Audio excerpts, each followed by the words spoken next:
Garcia Marquez and Darren Smith will kick in the studio doors to get you ready for the Houston Dynamo and SDFC. That game will start at 5:30 tonight. Pregame coverage gets going at 5 o'clock. We got a lot to get to today, man. I was joking around with one of the sales guys before we got going here, and he said, yeah, at least you guys will have something to talk about today. And I was like, well, we got a lot to talk about every day, but today does feel like one of those days where it's going to be a struggle to jam it all in. So Sammy told you in the update, he said Lucas Giolito and the San Diego Padres have come to an agreement.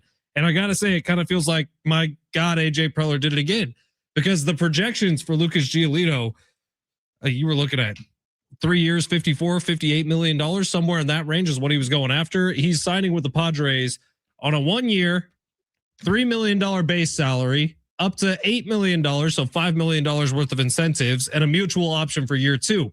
Most of the time in baseball, a mutual option in year two means the player is going to be an unrestricted free agent. So we'll see what the future holds for Lucas Giolito. I believe he has 25 days to make it onto the active roster, or else the contract is void. He's going to start in Lake Elsinore. So what, a 45-minute drive for us to go watch him throw some minor league baseball. But Lucas Giolito is being added to this Padres starting rotation. That's only a positive thing that we can get going for today. All right, before we get anything else going, Sammy, you ready to have a great show? I am ready to have a great show. Lakers won last night. Sammy's feeling good. I'm feeling very good today. He made a nice little prediction there. Boston forgot how to score the basketball, so we didn't win long shots, but Yeah. At least it was Boston that sold him, so we get to right, Boston not the Lakers. Today. You know what I mean? But it was a good night for Sammy Long. It's a good day today for the Padres. So I don't know exactly how we break this up. I'd love to get all your thoughts on the text line 70470. Start your message with team on Lucas Giolito becoming a part of this Padres rotation that we've known has needed a Band-Aid now for a while.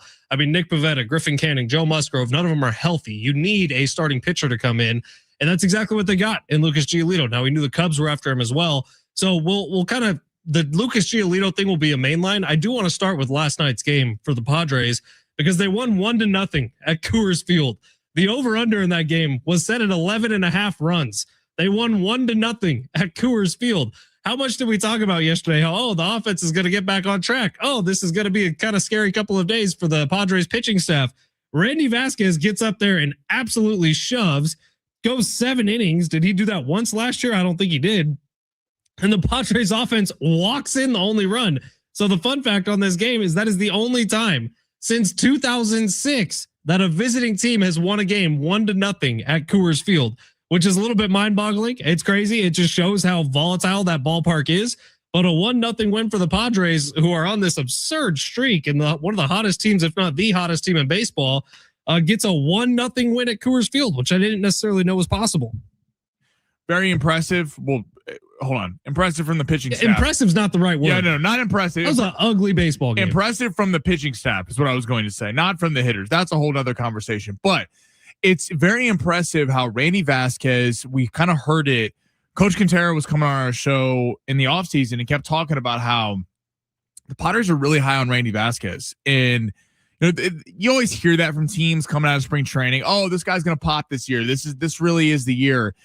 And it is cool seeing Randy Vasquez outside of one start has been fantastic. And honestly has been the most consistent pitcher the Padres have had. It's cool seeing him be able to get that jump. Now you add Lucas Giolito to it, which this is a guy whose career 4.89 ERA, had a 3.41 ERA last year. I mean, this is a guy who has got Cy Young votes in 2019, 2020, and 2021. Look, I know he's 31 years old, had a massive injury a couple years ago, but this is a guy that you at least throw out there and you don't have massive question marks about, despite the fact that Germán Marquez and Walker Buehler have been very good this year. You're not going to have likely a Matt Waldron situation where you're just kind of hoping and praying you throw him out there, you get 8-up, 8-0. Giolito is a guy that you can start consistently and really provides you some relief until Musgrove and Pivetta can come back. And even when they come back, Giolito will be a part of this rotation. And if we're looking like way down the line, I mean, if all these guys are healthy, and this is a massive if, but Musgrove, Pivetta, Vasquez, King, and then Giolito, that's a nasty little 5 you have there that you feel like you could throw out in the playoffs. Now, you have a gazillion games ahead. There's probably going to be more injuries along the way, but that's actually some depth there that if everyone's healthy could give you a pretty nice rotation to try to go up against a team like the Dodgers, Diamondbacks, teams like that have pretty good rotations themselves. Look, it is a great get, and it's a great get for the money they got him at. I'm really curious what the Cubs were offering and how much this came down to Lucas Giolito wanting to be on a team that he saw going a long ways that he thought would be a good fit. Not to mention Petco Park, very pitcher-friendly ballpark. So I think all of that sort of plays into it. But you gave a little bit of it, Sammy, but he has been a journeyman after he started his career with the White Sox, became like a frontline pitcher there. And then he's bounced around. He played for 3 teams in one season, the White Sox, the Angels, and the Guardians. Most recently was with the Red Sox, had an injury in 2024, had the elbow surgery, came back and had a really nice 2025. He was 10-4, 3.41 ERA, 26 starts, 145 innings, 121 strikeouts, which are excellent numbers. And then he signs this 1-year deal with the Padres, which can be a 2-year deal. There's mutual option for the second year, but you're getting him at $3 million. And if he earns it, it could be up to $8 million. And absolutely worth it. Feels like a bargain. You said it. AJ Preller again. Yeah, he did this. That's awesome. You and I both, I think, have been massive fans of AJ Preller. AJ Preller, I don't think gets enough credit for being able to work within the margins. I mean, what this guy has been able to do. And what did Kevin say? Not this week, last week on our show.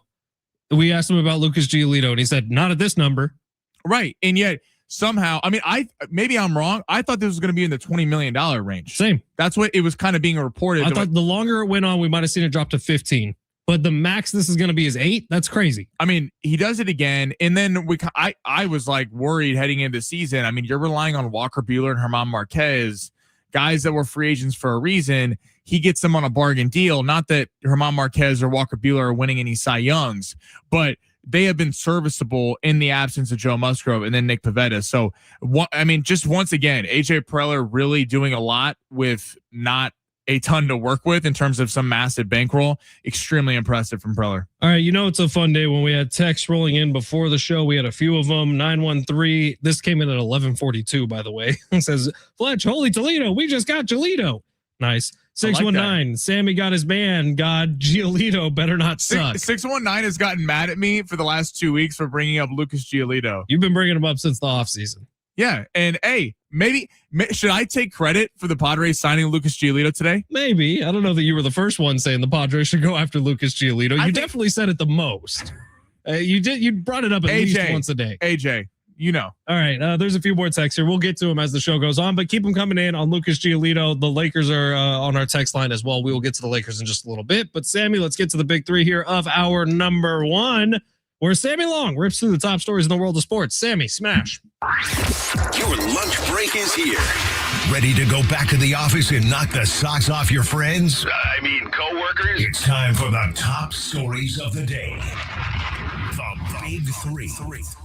I didn't do my spiel today about opening up the free iHeartRadio app, tapping that little plus button so we're on your presets. We should do that more often because we got an email yesterday that said a lot of you listeners have been smashing that plus button. And yeah, shout out to all you, man. Look, it's not very often that we get an email saying, oh my God, you guys are doing a good job. Attaboy, here you go.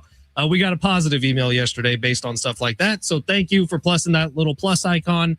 And press it again today. You know what? If you don't have the free iHeartRadio app, download it, search San Diego Sports 760, hit that little plus button to add us to your presets, just like an old school car radio. That way we pop up every single day. We'd love to see those numbers keep skyrocketing. Sammy, where are we going? Yeah, shout out to all of you. All right, we're heading to Lakers Rockets last night. All right, what is the bigger story? So Lakers go up 2-0 in the series. The fact of LeBron leading the Lakers up 2 games. LeBron had an excellent night, 28 points, 8 rebounds, 7 assists. Or Kevin Durant having 9 turnovers in the game and scoring 2 points in the fourth quarter. Yeah, what KD in the second half, I think, had 3 points and 5 turnovers. Yeah, putrid. Terrible second half. Putrid. A lot of the credit should go to Marcus Smart in this game. He was playing defense on Kevin Durant for a lot of the game. He was terrific, man. And I asked you before the show, Sammy, someone who's kind of lived and breathed Lakers basketball for years now. Like LeBron had the big night, but who was the most important Laker on the court last night? And you said it, and I agree. It's Marcus Smart. The way he was playing was the reason that the Lakers were able to hold on to that game, even though they tried to give it up a couple times. Impressive to see what the Lakers did. Now this is about trying to extend the series to try to get Reeves back, and it looks like they did that going 2-0 in Los Angeles. Yeah, very, very exciting. Marcus Smart, unbelievable. And LeBron took on a little bit more of an aggressive scoring style than in game one. He was really more of a distributor in game one. Can't say enough about LeBron, and we're going to get to him a little bit later and his accomplishments. But Kevin Durant, I mean, if you talk about a player in the playoffs that who had more pressure than Kevin Durant. I know he missed game one, but the Lakers don't have Luka and Reeves. You thought heading into the series, people had major question marks. I've liked what JJ Redick has done, but people considering how JJ Redick performed last year in the postseason, starting the Lakers starters the entire second half against Minnesota in that game 3, people thought Ime Udoka was the coaching advantage, and we have not seen that at all. JJ Redick has coached circles around Ime Udoka.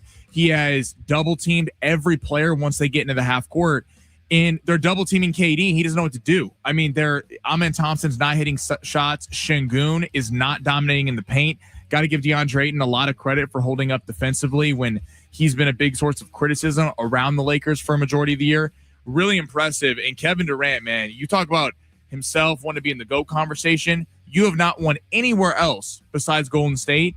And the fact that you have 2 points in the fourth quarter, can't get open, missed a couple threes late when the game was in doubt. Kevin Durant has a lot of pressure on him the rest of the series. This is setting up for KD to have like an amazing game 3 and probably a pretty good game 4. Like, I do think this series is coming down to the wire now, which is fun. And that's good for basketball, man. What's next? All right, let's go to the Cowboys. Stephen Jones confirms George Pickens will play on his franchise tag, and they will not be negotiating a contract during the season. So he will become an unrestricted free agent after the year. Do you like this from the Cowboys and Pickens playing on the tag? I don't know that I've ever said these two words in the same sentence, but I'm about to. This was a very mature decision by the Dallas Cowboys. I think this is smart. I do. Look, you're going to be able to get maybe not the same guy as George Pickens, but you'll be able to get a similar receiver in the draft over the next 2 seasons. That's what you're banking on by saying this, right? You're not going to pay 2 separate receivers top of the market money because they already have CeeDee Lamb, who I would take over George Pickens pretty much any day of the week. You already have CeeDee Lamb. You need that money to spread elsewhere. You have a very highly paid quarterback. You already have a very highly paid wide receiver. And of course, their defense, they're starting to rebuild because they had a highly paid defensive player who they wisely moved on from. So the Cowboys are doing the right thing. And it's like they're following the same path for the first time in what feels like a very, very long time. This is how you build winners in the NFL. You pick a plan, you stick to the plan, you adjust where needed, but George Pickens never should have been part of this long-term plan. You need a young wide receiver to pair with CeeDee Lamb. I think this is very wise from the Cowboys and very mature. And that's about all the compliments I have for the Cowboys. So I got to stop talking or else I'm going to make myself sick. Dallas, listen, it's easy to come on here and rip the Cowboys. Jerry Jones gives you lots of favorite things to do. But the Cowboys deserve a lot of praise recently because he knew he was going to get destroyed when you trade Micah Parsons, and yet he did it. And now look at where the Packers are and look at where the Cowboys are. Now, no one knew Micah was going to get hurt, but now the Cowboys are sitting there with picks 12 and 20 in the draft. And I like that you're not paying Pickens. Let him play on the tag. It's going to be a prove-it year for him. You know he's going to ball out because he wants that contract either with Dallas at the end of the year or with someone else. And there's been a lot rumored about will Dallas trade up from 12 and 20, package those picks to go up to get someone in the top 5. I wouldn't do that. If I'm Dallas, you have a nice core, you have a really talented offense, and you have a decent front 7 now that you made the trade. Got a couple players there at the trade deadline. And I mean, if you just take a couple defenders, like if you were to take a Caleb Downs or Jamal McCoy, or like really just take a couple guys at different levels, Akeem Messidor out of Miami, like this Cowboys team is getting younger, and that's how you win. When you have a big contract in CeeDee Lamb, when you have a big contract in Dak Prescott, when the rest of the team is young and you're not paying them, that's how you win versus just paying big money at a couple different spots. All right, here's what we're going to do coming up next, because Big 3, number 3 was going to be about the NFL draft, so we will stick with that line of thinking here. On the other side, yes, we'll read your text about Lucas Giolito. There's some great ones, especially some accusatory ones toward Kevin Acee, which I always find funny. Speaking of, Kevin stood me up this morning over on KGB. Oh, I was going to ask about that. Not thrilled about that. Not thrilled about that. You knew he all. was. He said his phone was on Do Not Disturb. Yeah, it was, and he still hasn't texted me back. So maybe Kevin just doesn't like us anymore. I don't know exactly what that is, but we will get to the NFL draft coming up next. In fact, Sammy and I are going to draft a draft analyst. And then we're going to monitor how those draft analysts do over the next few days. And there's going to be some sort of punishment on the other side. we'll see what that is. If you want to text what the punishment should be, text us 70470. Start your message with team. I feel like we already know who Sammy's going to take. You'll have to listen on the other side. Just look at him. You know who he's going to take. Look at him. All right, it's San Diego Sports 760. We draft a draft analyst coming up next, live on the iHeartRadio app.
All right, pretty stinking cool. You know, we got friends over at Sports San Diego. Mark Neville has been a regular on this show over the years. They made a big announcement this morning. So I actually found out about this earlier this week, and then it became official today that San Diego State will be involved in the National University Bill Walton Classic, which is set for November 7th. Being played at Pechanga Arena. This became official today. Tickets have just gone on sale at BillWaltonClassic.com. The classic, the Bill Walton Classic, will include a women's game and a men's game at Pechanga Arena on Saturday, November 7th. The women's matchup is going to feature UC San Diego versus the University of San Diego, followed by the men's matchup, which is going to be San Diego State versus an opponent to be named. Now, I have been told the opponent to be named will be a Power 4 opponent, bringing a big name to San Diego for San Diego State to play in their non-conference schedule. It's awesome. So that's coming up this November. It's the Bill Walton Classic set for November 7th. This was announced earlier today at Helix High, where Bill Walton went to high school. Yes, so sir. That's very, awesome. very cool. Little local ties here. Mark Neville, by the way, is going to be jumping on with John Schaefer and Alan Sliwa coming up a little bit later on today to have some more information on this. But pre-sale tickets officially went on today. BillWaltonClassic.com. Go check it out. All right. Text messages. We got some good ones coming in here. 913 says Kevin needs punishment. He needs to eat a Rocky Mountain oyster. And then there's some other stuff we can't read. But it's basically 913 is saying Kevin knew about the Lucas Giolito news yesterday and didn't let us in on it while we had him on the air. He always does this. I don't think he did. This news came down this morning. I don't think anyone knew about it. But if Kevin did, he's dead to me. He knew something. You think he knew? Of course he's traveling with the team and talks to every player in the locker room and management. He knew something. I don't know, man. We're going to ask him about this. Well, Kevin, a couple weeks ago, it seemed like the Lucas Giolito thing wasn't even a possibility because of how much money it would have been. Also, does it alarm anybody else that it was so cheap to bring in Lucas Giolito? It's a little surprising considering. Well, and they included that clause in it that's like, if he's not up with the big league team within 25 days, it's voided.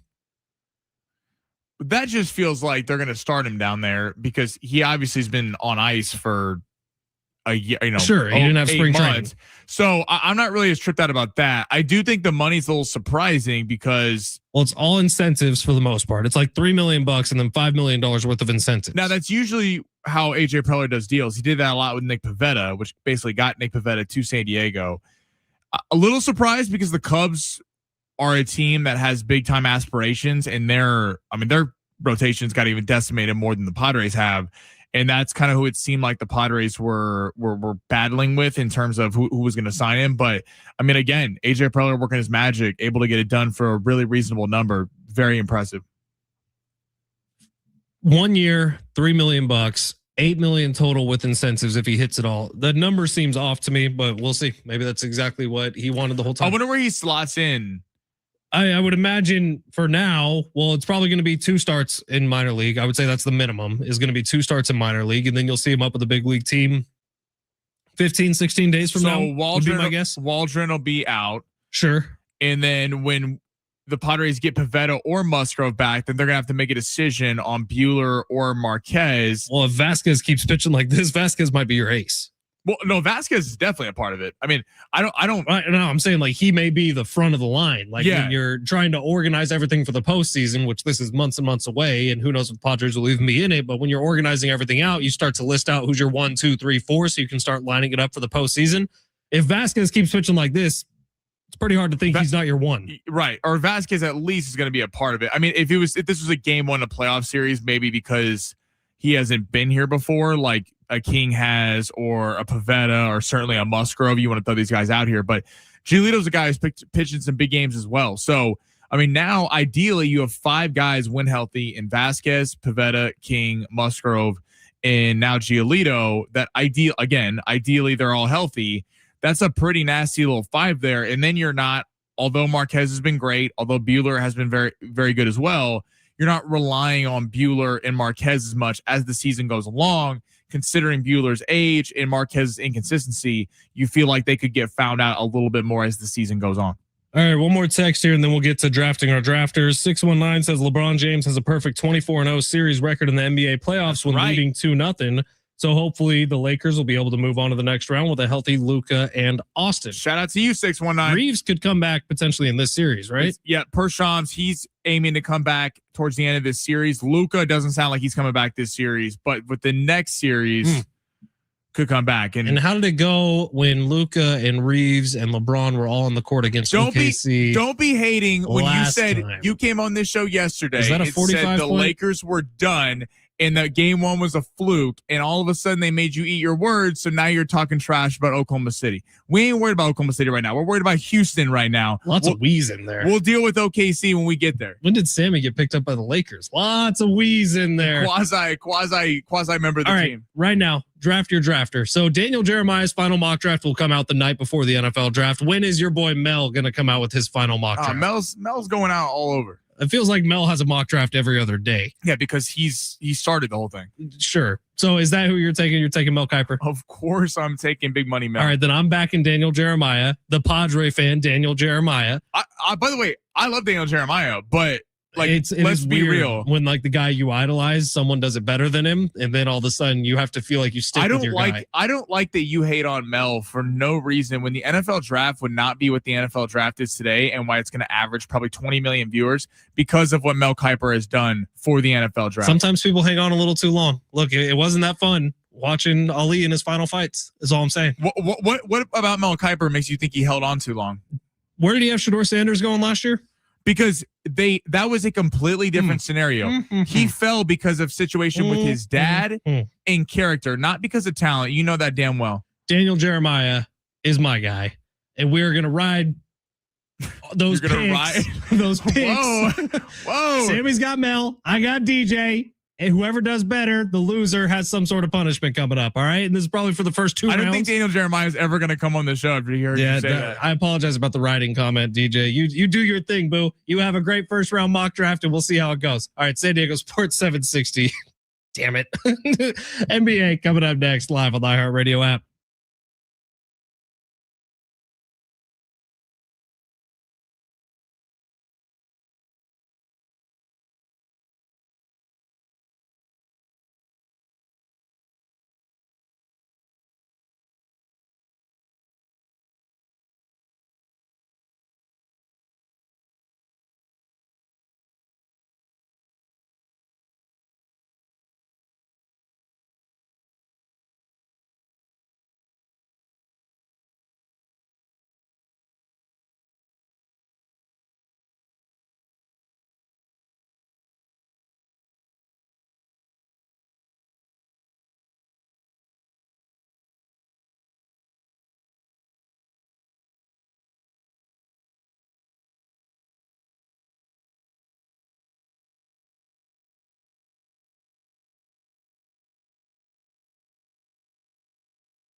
This was sponsored by the Positive Coaching Alliance, SDFC, right here on San Diego Sports 760, taking on the Houston Dynamo tonight at 5:30. Coverage will begin at 5 o'clock. Schaefer and Sliwa show will be cut a little bit short. SDFC looking to get back in the win column. They're currently plus 240 to win this match, while Houston is minus 110 on the money line. NBA basketball tonight.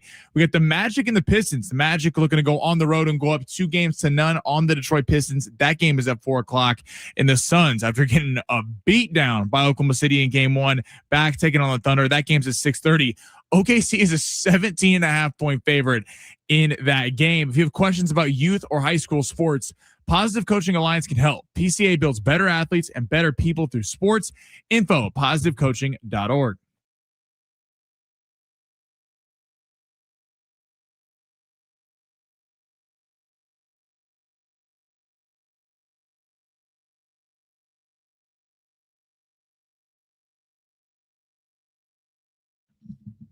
I'm having a thought here. The Padres have been missing something all year. They haven't had a beard. Is it weird that you look like Lucas Giolito? I don't look like Lucas Giolito. He's just a white guy with a beard, and I'm a white guy with a beard. That's you the look like Lucas Giolito. No, sure. I'll take that as a compliment, actually. But like Dylan Cease had such great facial hair with the Padres, and that was like kind of his thing. Dylan Cease is gone now. They needed a pitcher with a beard. They got Lucas Giolito. Well, fear the beard, Sammy. Dylan Cease wasn't exactly great when he was a Padre with the beard. Yeah, he was good enough to get himself like a $200 million contract. By the way, he's balling out in Toronto. He is balling out with the Blue Jays. He's been fantastic. Which is always maybe fun. The media got in his head. By the way, it might have been our fault. Sammy and I were talking about this during the commercial break. Fernando Tatis Jr. defenders, we'll talk about his hard hit percentage, and he does have the best hard hit percentage in all of baseball still, even though he hasn't hit a home run yet this year. Do you know who number 2 is on that list? And no Padre fan wants to think about it, but do you know who number 2 is on that list? Who? James Wood. James Wood. It is crazy when you think about the Padres. Like if they had kept that, like, oh yeah, Mackenzie Gore, James Wood, TJ Abrams. I mean, that is a nasty little trio right there. What's crazy is when they were all on the Padres, no one even talked about James Wood. It is so funny though. Like, so I hear this hard hit ball percentage. This is what we all hear about from Fernando. Which I don't love the nerd stats in baseball, if I'm being honest. I think oftentimes you can take stats in baseball and you can make any stat tell you a story about a guy, positive or negative. And I like Fernando. Like, it's Same. frustrating because we know what he can be as a Padre, but when he signed his 14-year, $340 million contract, you know what wasn't being said in the meeting? Hey, he has a hard hit ball percentage. Oh, he's hitting the ball hard. Like he is paid to be a number 1 star on a team. Okay, what's going on over Sorry, I got Gina the Latina trying to talk to me about stuff. I don't know. She's trying to do some Lucas Giolito video right now. Oh, okay. Well, what I was saying was when he signed the contract, 14 years, 340. Sure. Like they didn't pay him to have a hard hit ball percentage. No, he was supposed to be the next Aaron Judge, the next Mike Trout, he was the top of the line guy. And again, it's cool that it's a big testament to the Padres that the depth and the supporting cast is taking them to where they are right now. And that's a really positive sign for the team and something fans should be excited about. But at some point, I mean, we have to see these guys start hitting the baseball. And Machado is a completely other story. I mean, these two have to. I don't want to hear about hitting the ball hard. Machado's a bad baseball player right now. I don't know if anybody's been watching, but Machado is a bad baseball player right now. It's like people give him a pass because it's like, oh, he goes through these slumps during every season. It's like, well, why is he going through these slumps? That should not. He makes too much money to go months on end where it looks like he doesn't know how to play the game of baseball for then 3 weeks where he turns back into Manny Machado. I mean, he'll probably end up on the year 275, hitting 28 home runs and put up Manny Machado-esque numbers. But right now he's a bad baseball player and you just have to get scripts with that. All right, SDFC back on the road tonight. They got the Houston Dynamo. Our coverage with Adrian and Darren will begin at 5 o'clock right here on your home for SDFC, San Diego Sports 760. See if they can get back on the right track here. All right, Lakers get a big win last night over the Rockets. It was an impressive win. I watched a lot of that game, did fall asleep near the end of it, which that's on me, but I have to wake up early for a sports show or for a rock show. But you look at in that game, for me, the most impressive player by far, and the Lakers do not win that game without him, wasn't LeBron James. It was Marcus Smart. Marcus Smart adds an element of toughness and an element of defense to this team that is desperately needed. In fact, Sammy said it a couple times, but watching that game last night, I don't know that it's the same game if Luka and Reeves are involved, because really the defense is what stuck out to me more than anything. Now, Houston has their own set of problems. They don't have a traditional point guard. It doesn't seem like they have a whole lot of fluidity on offense. It all seems like it's very mumble jumbled, and you're trying to get into these half court sets. They don't make a lot of sense, especially when KD's ice cold. So with Houston, they got their own set of problems, but that version of the Lakers is actually a pretty damn good defensive team. Like, you had LeBron working his ass off on both ends, and on offense, he was being a little more aggressive scorer. And then you had Marcus Smart as like the quarterback of the defense kind of last night. And like, that Lakers team can win games. Does the defense become dramatically worse, even though the offense improves so much when Reeves and Luka are back? Well, that's the thing, and you touched on it there. Obviously, you need Luka and Reeves in the lineup, but it does feel like this group is probably better suited to beat the Rockets. Now, you need Luka and Reeves if you want a chance at beating the Thunder. Right. I hear what you're saying. Now, if Luka and Reeves were here, I think they would simply just outscore the Rockets, because the Rockets are pretty putrid offensively. But I know what you're saying in terms of the one bonus the Lakers have with Reeves and Luka out is that they are better defensively, because Luke Kennard and Jared Vanderbilt and Marcus Smart plays anyway along does Luke Kennard. But some of the guys getting time are better defenders than those players.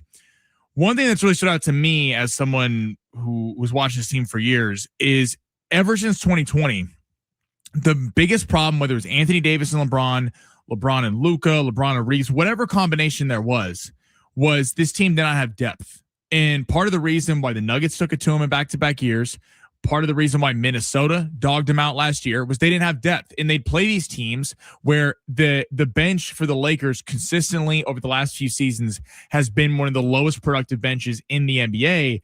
And I think what the last two games have showed was, A, they were being underutilized for the beginning of the year. Maybe it was that Luka, LeBron, and Reeves simply didn't trust them. You know, Luke Kennard came in the picture at the trade deadline, but Kennard, Smart, Rui Hachimura, Ayton is playing a lot better basketball right now. LaRavia had a tough night last night, but like the depth is a lot better than I think we gave him credit for.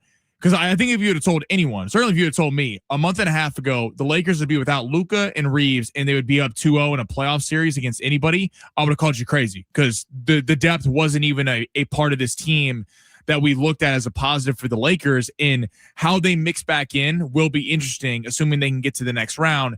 If Luka and Reeves are there, how do you not take minutes away from these guys, still have Luke Kennard being a big-time scorer, still have Marcus Smart doing what he does on both ends? It'll be interesting to see how they mesh it back in.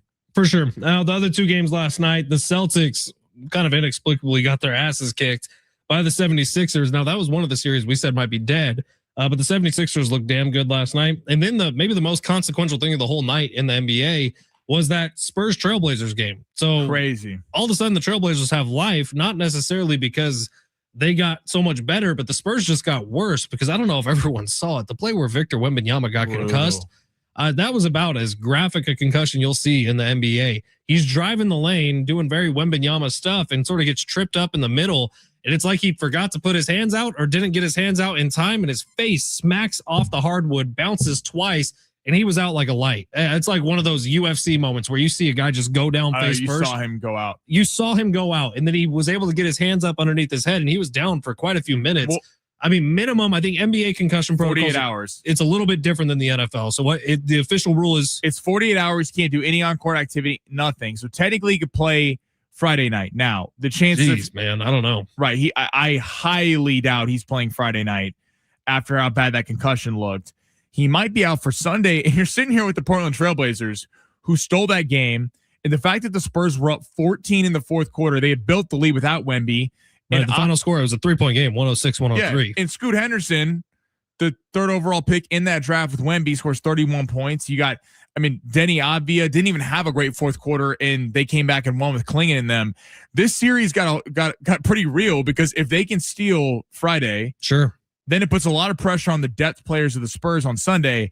And it is funny, like historically, outside of, I believe, Kareem, Magic, and Bird, guys who are in their first postseason usually get it handed to them in the first year. Kobe had it, missed a couple free throws.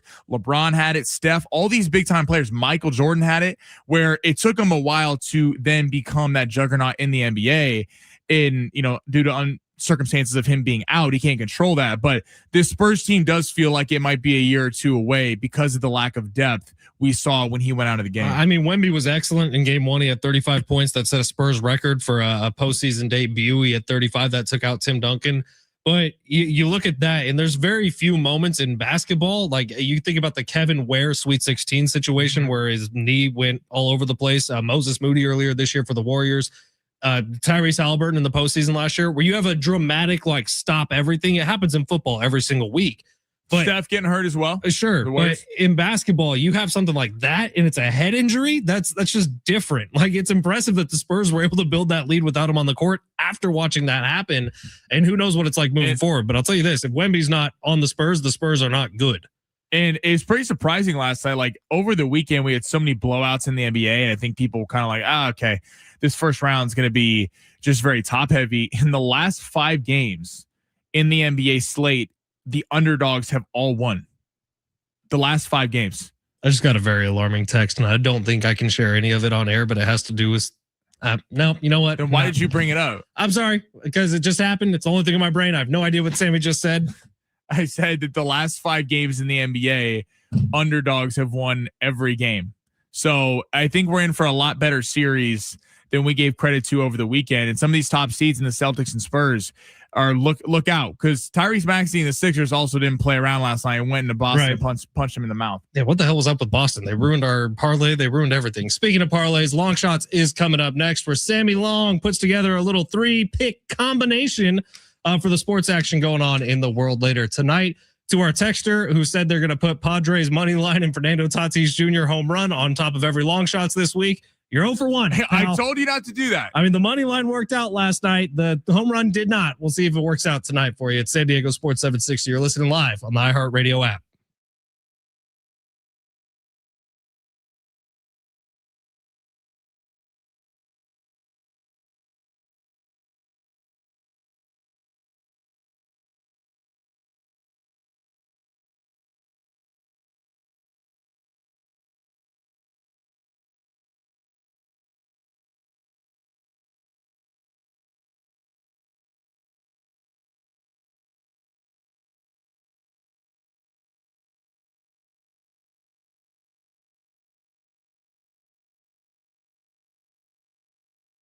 Hey, it's Fletch, and I got the perfect plan for you and the family this week. Starting tomorrow, as in Thursday, the Lakeside Rodeo is back. It's the 62nd annual Lakeside Rodeo. It's built for families. It is fun. It's affordable, and it's something that everyone can actually enjoy. Not one of those events where you're ready to leave after just 20 minutes. No, the Lakeside Rodeo is action-packed. It's fun. It's great music. It's great concessions. It is awesome bull riding, steer, wrestling. And of course, there's a bunch of activations for the kiddos as well, including the kids' stick horse races, which is hilarious and a crowd pleaser every single year. You got to get out to the Lakeside Rodeo. If you've never been before, I promise you will not be disappointed. It's the 62nd time they've done this thing, man. The Lakeside Rodeo has been going on a long time. It supports the El Capitan Stadium Association, which is a nonprofit that gives back to local youth in Lakeside. Make a plan, bring the crew, put on those cowboy boots, get the cowboy hat, maybe pump some Jason Aldean on your way. Go check it out this Thursday, tomorrow, through Sunday of this week. You can get tickets now at lakesiderodeo.com. That is lakesiderodeo.com, and I will see you out there.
We got 9 chances for you to win $1,000 every single weekday with the Bonus Bucks contest every hour from 9 a.m. through 5 p.m. Listen for the keyword, enter it at sportssd.com. Your next chance to win $1,000 coming up soon on San Diego Sports 760.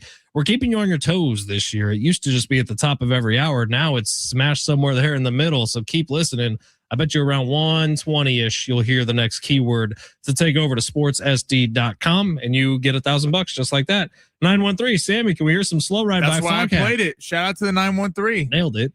Got to meet the guys from Foghat a couple times over on 101.5 KGB. Very, very cool. Hell yeah. They're pretty damn good at what they do, at least the surviving members.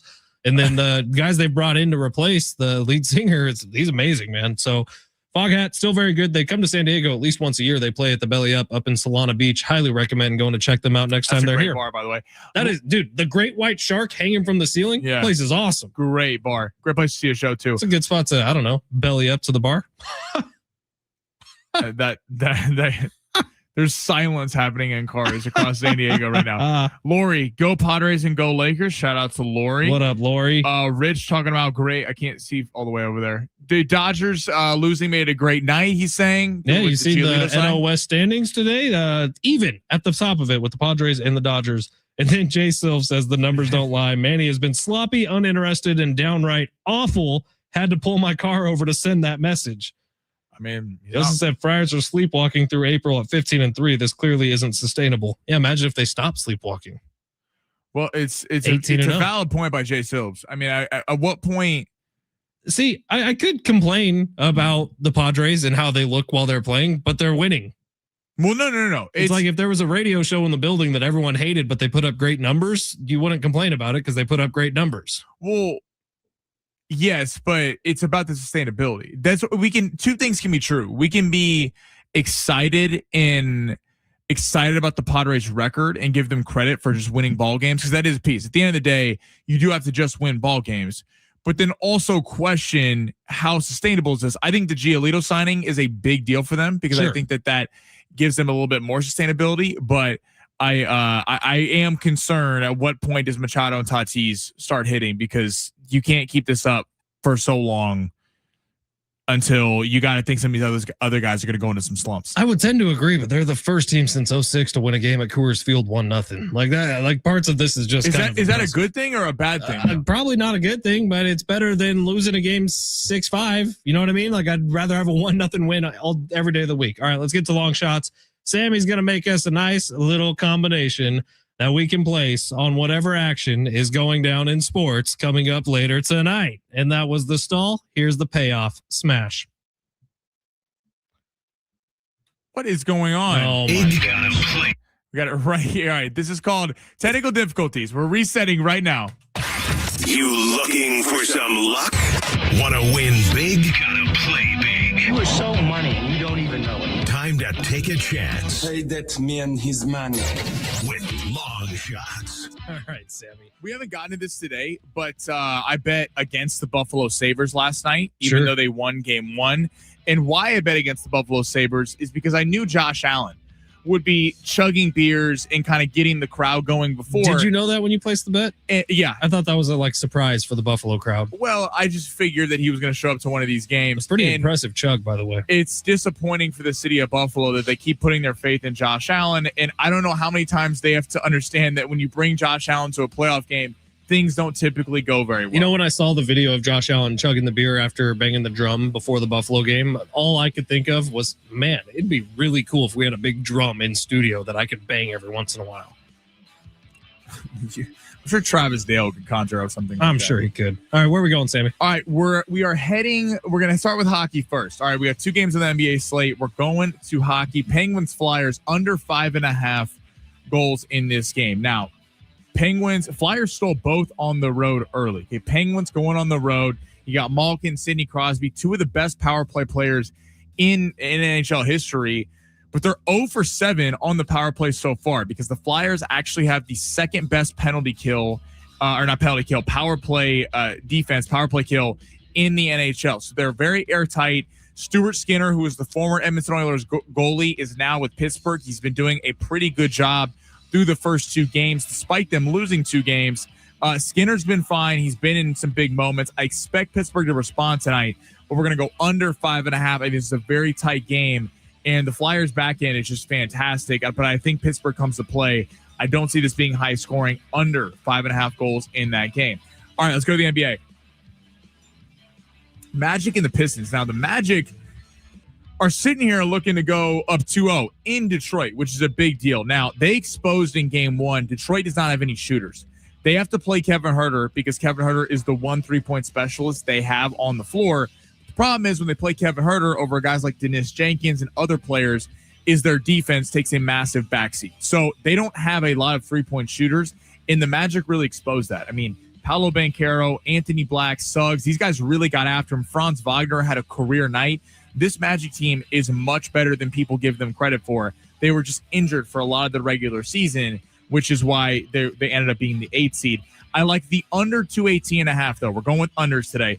Under 218.5. The Detroit does not have the shooting to keep up. I expect a better defensive performance from the Pistons. They're not going to let Franz Wagner do whatever he wants. This is too high of a number, though. Under 218.5. Detroit does not have the capabilities to go over on this one. Franz. All right, and then Suns Thunder. Now, the spread for this game is 17.5. Oklahoma City is a 17.5 point favorite. Let's take it. Mark, you want Phoenix? No. Dude, you want to lay 17.5 points? 18.5 is what I got in front of me. See, here's what we're going to do. We're going over in the game, over 216.5. Okay. Mark Williams is a game time decision along with Grayson Allen and Jordan Goodwin. If that holds serve, no one is going to be able to defend Chet Holmgren, and then down low, I expect Isaiah Hartenstein to have a big performance. I do think the Suns hang with them a little bit more in the first half because they got blitzed so bad in that game from the jump. Dylan Brooks was running his mouth about Oklahoma City, saying they're a bunch of foul baiting merchants. And then, he ended up finding out what happens when you chirp OKC. I like the over 216.5. Oklahoma City's going to put up big numbers. Phoenix does not play an excellent brand of defense, but I do think Booker, Brooks, and Jalen Green have a better offensive showing, especially with the lack of front court depth they have. I like the over 216.5. So to recap, under 5.5 goals in Flyers, Penguins. Penguins been terrible on that the penalty. The short-handed attempt. And then going to the NBA, I like the Magic and the Pistons. I like the over 218, the under 218.5 in that game, and I like the over 216.5 in the Thunder and the Suns. And that is our Sammy IRA, or as Sammy likes to call it, his IRA. That is a independent retirement account set up via a sports combination. I like it a lot. Hour 2 is coming up next. Hey, Danny Vietti of CBS Sports is going to be jumping on the YouTube stream with us in hour number 2 at 1:30. We also have Parker McCollum tickets coming your way in hour number 2. Don't go anywhere. It's San Diego Sports 760. You're listening live on the iHeartRadio app.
The sport sponsored by Unbound.org. Padres signed Lucas Giolito on a 1-year deal with an option for the 2027 season. They're also looking to extend the winning streak, taking on the Rockies again tonight. Padres are a -163 favorite. Walker Buehler will be on the mound for San Diego. We got SDFC on the station tonight, taking on the Houston Dynamo. Houston is a -110 favor in that one, with SDFC checking in at +240. That game will be at 5:30 right here on San Diego Sports 760. Coverage begins at 5 o'clock. Right now, there are young people across the world facing a tough choice: continue their dream of education or drop out to help their family put food on the table. You can help change their future in a single moment. See how far your support can go at Unbound.org.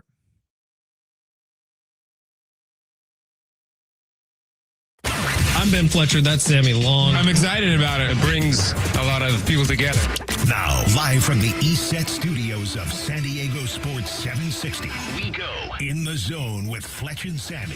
It's hour number 2 here on San Diego Sports 760. Ben Fletcher, Sammy Long with you till 2 o'clock. Sammy will keep the party rolling then for an hour, going along with Sammy.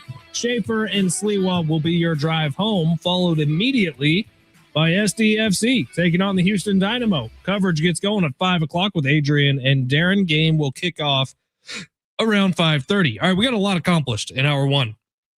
We've talked a ton about the Lucas Giolito news. If you missed it, he is now a San Diego Padre. Actually, technically, he's the Lake Elsinore Storm as of right now. Signs a 1-year, $3 million base salary deal with the Padres. Can be worth up to $8 million with incentives. I'm assuming the Padres would love very much for him to hit all those incentives and make $8 million. So we'll see how that goes with Lucas Giolito, how he fits into the starting rotation. What we can tell you is the dude's pretty filthy, man. He's been in Cy Young contention a couple of different times throughout his career. He has been the ultimate journeyman pitcher. What's happening? He's been the ultimate journeyman pitcher throughout his time in the major leagues. He burst onto the scene with the Chicago White Sox, which is where he was drafted to, has spent times with a bunch of different organizations, most recently the Boston Red Sox. Now, he is a guy who was 1 year removed from Tommy John, from elbow surgery. So he's coming back to the Padres on, for sure, a 1-year prove-it deal where he's going to try to go get his next big contract, which is sometimes all you need. And sometimes when you get the best out of guys, right? So the hope is that Lucas Giolito could come in and be a bit of an anchor to this Padres starting rotation that just has problems through and through it. And those problems have been there since the offseason. And we knew they were coming. Some of them, we didn't know how bad they were. Joe Musgrove, we thought he'd be pitching already by now with the Padres on a consistent basis. He hasn't been. Who knows if he will be all year long. Nick Pivetta, last we heard from Stammen, it's going to be weeks, months until we see Nick Pivetta again. That could mean, by the way, you don't see Nick Pivetta again this season. We don't think that's going to happen, but it could happen. Lucas Giolito was necessary to bring in, and now it's on Lucas Giolito to be a really productive member of this staff because they kind of need him to be a really productive member of this staff. Right, and this is a guy that just because he's available, that doesn't mean anything about him. He was smart. He was smarter than the rest of these starting pitchers because he basically waited to be the last reliable arm left out on the free agent market, and knowing that a team or a couple teams would have some starting pitching injuries to their rotation, the Cubs, the Padres, and by the way, real quick, say he balls out this year with the Padres, right? The Padres are on new ownership. You know what the new ownership is going to do if a dude absolutely balls out and helps you get to the postseason and maybe wins you a couple series in the postseason? Exactly. Padres' new ownership is probably the most likely place where you'll re-sign for big money. At least that's the hope. Interesting. I mean, I know, the Feliciano and his wife aren't in control yet, but this does feel like they're buying the team. There's been so many question marks about, are they going to spend money? Are they just pocketing the team? Or is this going to be like a Peter Seidler 2.0 where they're really trying to go out there and put the best product on the field? It's cool that not even a week later, they're signing a guy who can definitely help this year.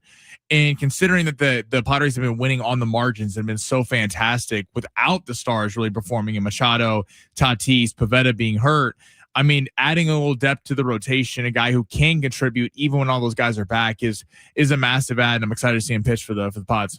It will be fun. Again, it'll probably be 15, 16 days before you see him with the Padres. He's going to start with the Lake Elsinore Storm, which is a really fun place to go watch a baseball game. But we'll see if Lucas Giolito can kind of fit his way in here and earn all $8 million of those dollars. I certainly hope he can. Now, the Padres who are playing currently for the Padres Randy Vasquez, maybe his best performance of the season was last night. And yes, it was against the Rockies, but it was against the Rockies who put up a bunch of runs over the last week against the Dodgers. So it's really exciting to see for Randy Vasquez, who you feel like last year you started to see the spark of. This year, I think he's cemented himself as a bona fide Major League Baseball starting pitcher. He was excellent yesterday. Ball was moving all over the place. Randy Vasquez, I think there's a lot to be excited about with him. Padres offense, my God, man. My God, man. It's been ugly for a lot of this season, but they've done enough to get a bunch of wins, and they're winning a ton of baseball games, so you can't take anything away from them. One run at Coors Field, and it was a walked-in run. Pretty putrid for the Padres offense, but sometimes all you need is one. You worry as the season goes on. This is my one concern, is that they're winning games, which is great, but it's a little concerning because before the season, it was like, how is Craig Stammen going to manage his bullpen? It can't be you fall back on the pen every night. Now, Randy Vasquez was fantastic last night. So 7 innings. So you didn't have this where you burn the entire bullpen. But considering that, 1-0 against the Rockies, 2-1 against the Angels on Sunday, a lot of these games have been that the bullpen is coming in the 5th, 6th, 7th inning and shutting things down, which is great. The Padres have the ability to do that. But there's also some concern that, what is it today? It's April 22nd. Sure. How is that going to hold up 2 months from now or 3 months from now or when they get to the postseason? Because historically, teams that have the most tax their bullpen the most don't win World Series. Now, the Dodgers kind of changed that trend a little bit last year or the year before because they had one of the highest usage bullpens, but that was kind of a crazy Dodger team that managed to get through the postseason. It is a little concerning right now, which is why the Giolito signing is so big, because hopefully this is another starter who can give you some length in games. Now, did everyone else notice the other thing that happened last night? It was a 1-0 ball game, and who did not come in the 9th inning of play? That'd be Mason Miller. Maybe a little protection going on from the Padres, not wanting to put him out there at Coors Field. I get that. Craig Stammen talked about it after the game, said, look, he's been pitching a lot lately, wanted to give him the night off. Which I like. You can't throw him out there every night, even though he's electric to see. And I love it that because Randy Vasquez was able to give you 7 innings, you felt confident in going with Morejon and Adams yesterday. That made a lot of sense, actually. But it is kind of convenient. The hottest pitcher in baseball, the guy who's literally eating up national sports headlines in baseball, which is a tough thing to do at times in April when you're not playing on the Yankees or the Dodgers. Impressive resilience from the Padres, I would say, backing off with Mason Miller. In fact, maybe today, same thing. Maybe just win a game by 4 so you don't feel tempted to have to go. And it's great, again, that we're having these Cy Young conversations. That can't be an objective for the Padres. Throwing him out there night in, night out so he gets stats to try to win a Cy Young might help Mason Miller's career. That is not going to help the Padres when it gets to October. But I would also say, trying to keep the scoreless streak alive, Coors Field might not be the best place to do that. All right, Sammy, let's get to the big 3 here of hour number 2. Within the next 15 minutes, we got Parker McCollum tickets for you at 1:30. Danny Vietti's going to be jumping on. Packed final hour of the show today. Sammy, rip it, smash it. Your lunch break is here. Ready to go back to the office and knock the socks off your friends? Coworkers? It's time for the top stories of the day. The Big 3. All right, Parker McCollum. He's going to be at Viejas Arena coming up in just a few weeks here at the beginning of June. If you would like to go to that show, you got to hang on for just a little bit. June 18th at Viejas Arena. We'll give those tickets away a little before 1:30. Sammy, where are we going? All right, so the Trailblazers and the Sixers win last night, both on the road in Game 2s. Now, Wemby has a concussion. We do not know how long he will be out for the Spurs, and then the Sixers just went in and beat Boston. And then tonight, we got the second game between the Pistons and the Magic. Magic are up 1-0 in that series. Of those 3 teams, Celtics, Pistons, and Spurs, who is most susceptible to lose in the first round?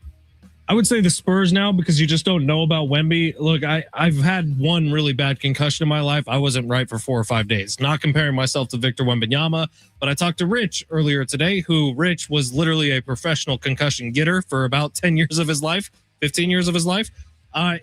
Everyone's different, and every concussion is different. There's some where you get knocked out cold and you're ready to go 5 minutes later. There's some where it doesn't even feel that bad in the moment, but the side effects can last 5 or 6 days. Really curious to see what happens with Victor Wembanyama and what the Spurs end up designating. But you're talking about a situation where he could miss 2 games of this series. You're talking about a situation where he could miss the entire series. You just don't know person to person, concussion to concussion, how they're going to react to it. And so Wemby is absolutely in danger, because if he misses more, or the Spurs are in danger, because if Wemby's not in, do you feel confident in picking them in 1 game against the Trailblazers? I don't know that I do. I'm picking the Trailblazers every time Wemby's not on the court. It's Right, it's very even. Now, I think you would give the lean to Portland. Now, the Spurs have some good guard depth, but again, the Spurs behind Victor Wembanyama cleans up so much in terms of offense and defensively. They don't have a lot of front court depth behind him defensively, and that got exposed last night. I like where you're at with that. If the Sixers had Joel Embiid, I think they might actually win the series, but I do think over the long run, the Celtics will win the series, despite, though, I think Philly will get a couple games. I think the Pistons are in trouble. Like this team is a great story. They're a fun 90s brand of basketball. But again, this Orlando Magic team is underseeded. They would not be the 8 seed. They fell on the last day of the season. Franz Wagner, Anthony Black, Jalen Suggs all missed significant time throughout the season. They have a really underrated front court with Wendell Carter Jr. And this team, they're just exposing that Detroit does not have shooters. They do not have three-point shooters. Kevin Huerter is about the only guy that can consistently knock down shots from the outside. Dennis Jenkins, Isaiah Stewart, Cade Cunningham are all excellent players, but at the end of the day, if they're making threes, you're making twos. There's only so much you can do, and I think Orlando is a really live dog in this series, and we could see Detroit go down, being the number 1 seed. Who next? All right, let's go to baseball. The Mets lost their 12th straight, despite Juan Soto coming back. Have we overrated, because they have obviously one of the top payrolls in baseball, have we overrated how just spending money affects your team? No, but I think we underrate how important general managers are in baseball. Like, money is obviously going to help any team who has it if everybody in place in the ownership box and everybody in place in the general manager's office is doing their job correctly. The Mets certainly right now have a vibes problem, and I don't know what it is, but a lot of people like to villainize Juan Soto, and that's fine, and I understand that. If you're a Padres fan and you want to villainize Juan Soto, that makes sense. He was a kind of a piece of crap in the dugout a couple times. And what he said, sometimes we just give up. Like, those words came out of a professional athlete's mouth after a game against the Mariners. Remember he was making excuses because the pitch clock speeding his bat up? Yeah, and he always had a problem of where he was batting in a lineup. Like the Juan Soto, it was a bumpy ride to say the least in San Diego. And Mets fans are feeling that right now too, because they paid him this exorbitant amount of money, and they're on a 12-game losing streak, which, for example, the last time the Padres went on a 12-game losing streak was 1994. So it's not something that happens very often in baseball, and the Mets are in the middle of it right now. I would tend to think, based on the talent they have, like the Mets will be fine over a 162-game season. They're putting themselves way behind the 8 ball right now, but it feels like a culture problem more than anything. Look at the other teams who spend a lot of money. The Padres spend a lot of money. They're right up there at the top of baseball. The Dodgers spend a ton of money. They're right up there at the top of baseball, but those two teams also have excellent front offices and excellent GMs. Like the Padres and AJ Preller, the job he's done over the last couple of years is as good as anybody in baseball. The Dodgers feel like they never have a lack of young talent who are coming up and have an immediate impact on the big league team. So I don't know that it's just the money aspect of it. It's who's in the front office and making decisions is the secret sauce to every Major League Baseball team. Right. Just writing blank checks doesn't necessarily, because you win the offseason. The Padres have won the offseason before. It doesn't mean that they win the World Series. It certainly helps in that you get to cover up Band-Aids. Like the Dodgers go out and sign Tanner Scott. He wasn't very good. Then they sign Edwin Diaz. Now Edwin Diaz is hurt for 3 months, and Scott's back to being good. So you can just spot fill when you have a problem if you have open checkbooks. But go back to the Dodgers World Series. They don't win that game. They don't win that World Series last year without Andy Paz making that catch, who's also leading the team in home runs and RBIs, I believe, right now, in batting average. And Miguel Rojas, the guy who a lot of people wanted Dave Roberts to get off the team in favor of a young kid, Jose De Paula, Santiago Espinal, and yet he comes through. Like, there are a lot of Kike Hernandez has come through on countless times for the Dodgers, guys that don't make a lot of money. So it really is about developing as well as drafting, and developing young talent coming up the pipeline, because the Dodgers consistently have young playmakers that ball out for them. The Mets really don't have that. The Mets have Lindor and Soto, and Lindor, they let Pete Alonso walk. Lindor is not having the kind of season that we're typically used to seeing him have. So, yes, spending money helps, but I do think people just think, the teams spend money are up there. Well, the Yankees haven't won a World Series in over 15 years. The Mets haven't won a World Series recently. Well, here, let's do this. So the bottom, or number 29 in baseball in terms of spending, is the Cleveland Guardians. They're 14-11 this year. The Rays are number 27. They're 12-11. St. Louis is number 26. They're 14-9. So those are all pretty good records, not spending a whole lot of money. The Brewers last year. Let's look at the top. Dodgers are 16-7. They're number 1. Mets are 7-16. They're number 2. Yankees are number 3 in terms of spending. They're 14-9. Phillies are having a real rough start to the year. We're not talking about them as much as the Mets because the Mets have lost 12 straight. But the Phillies are just one game better than the Mets. They're 8-15. They've spent $314 million on this roster.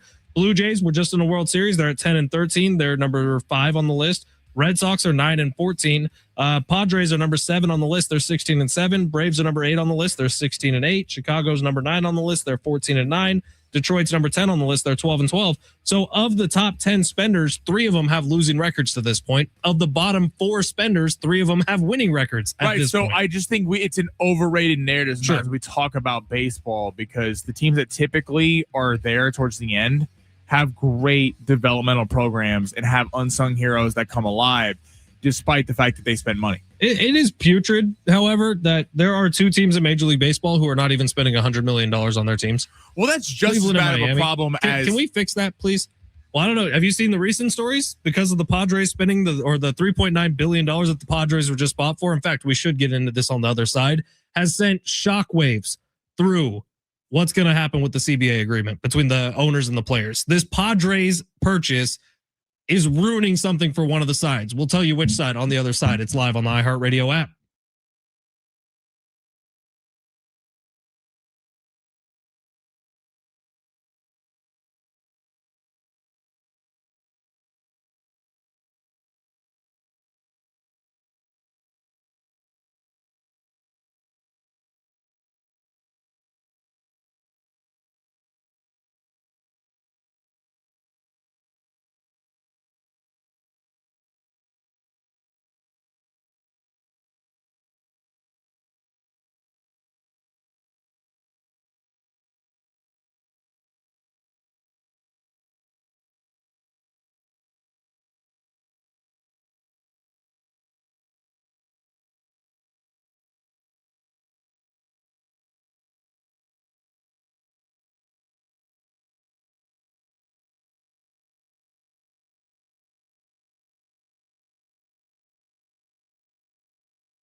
It has been a huge month of April at Valley View Casino and Hotel. Just about a week ago, they had a woman win $61,000 on a single hand of Ultimate Texas Hold'em. She had a royal flush.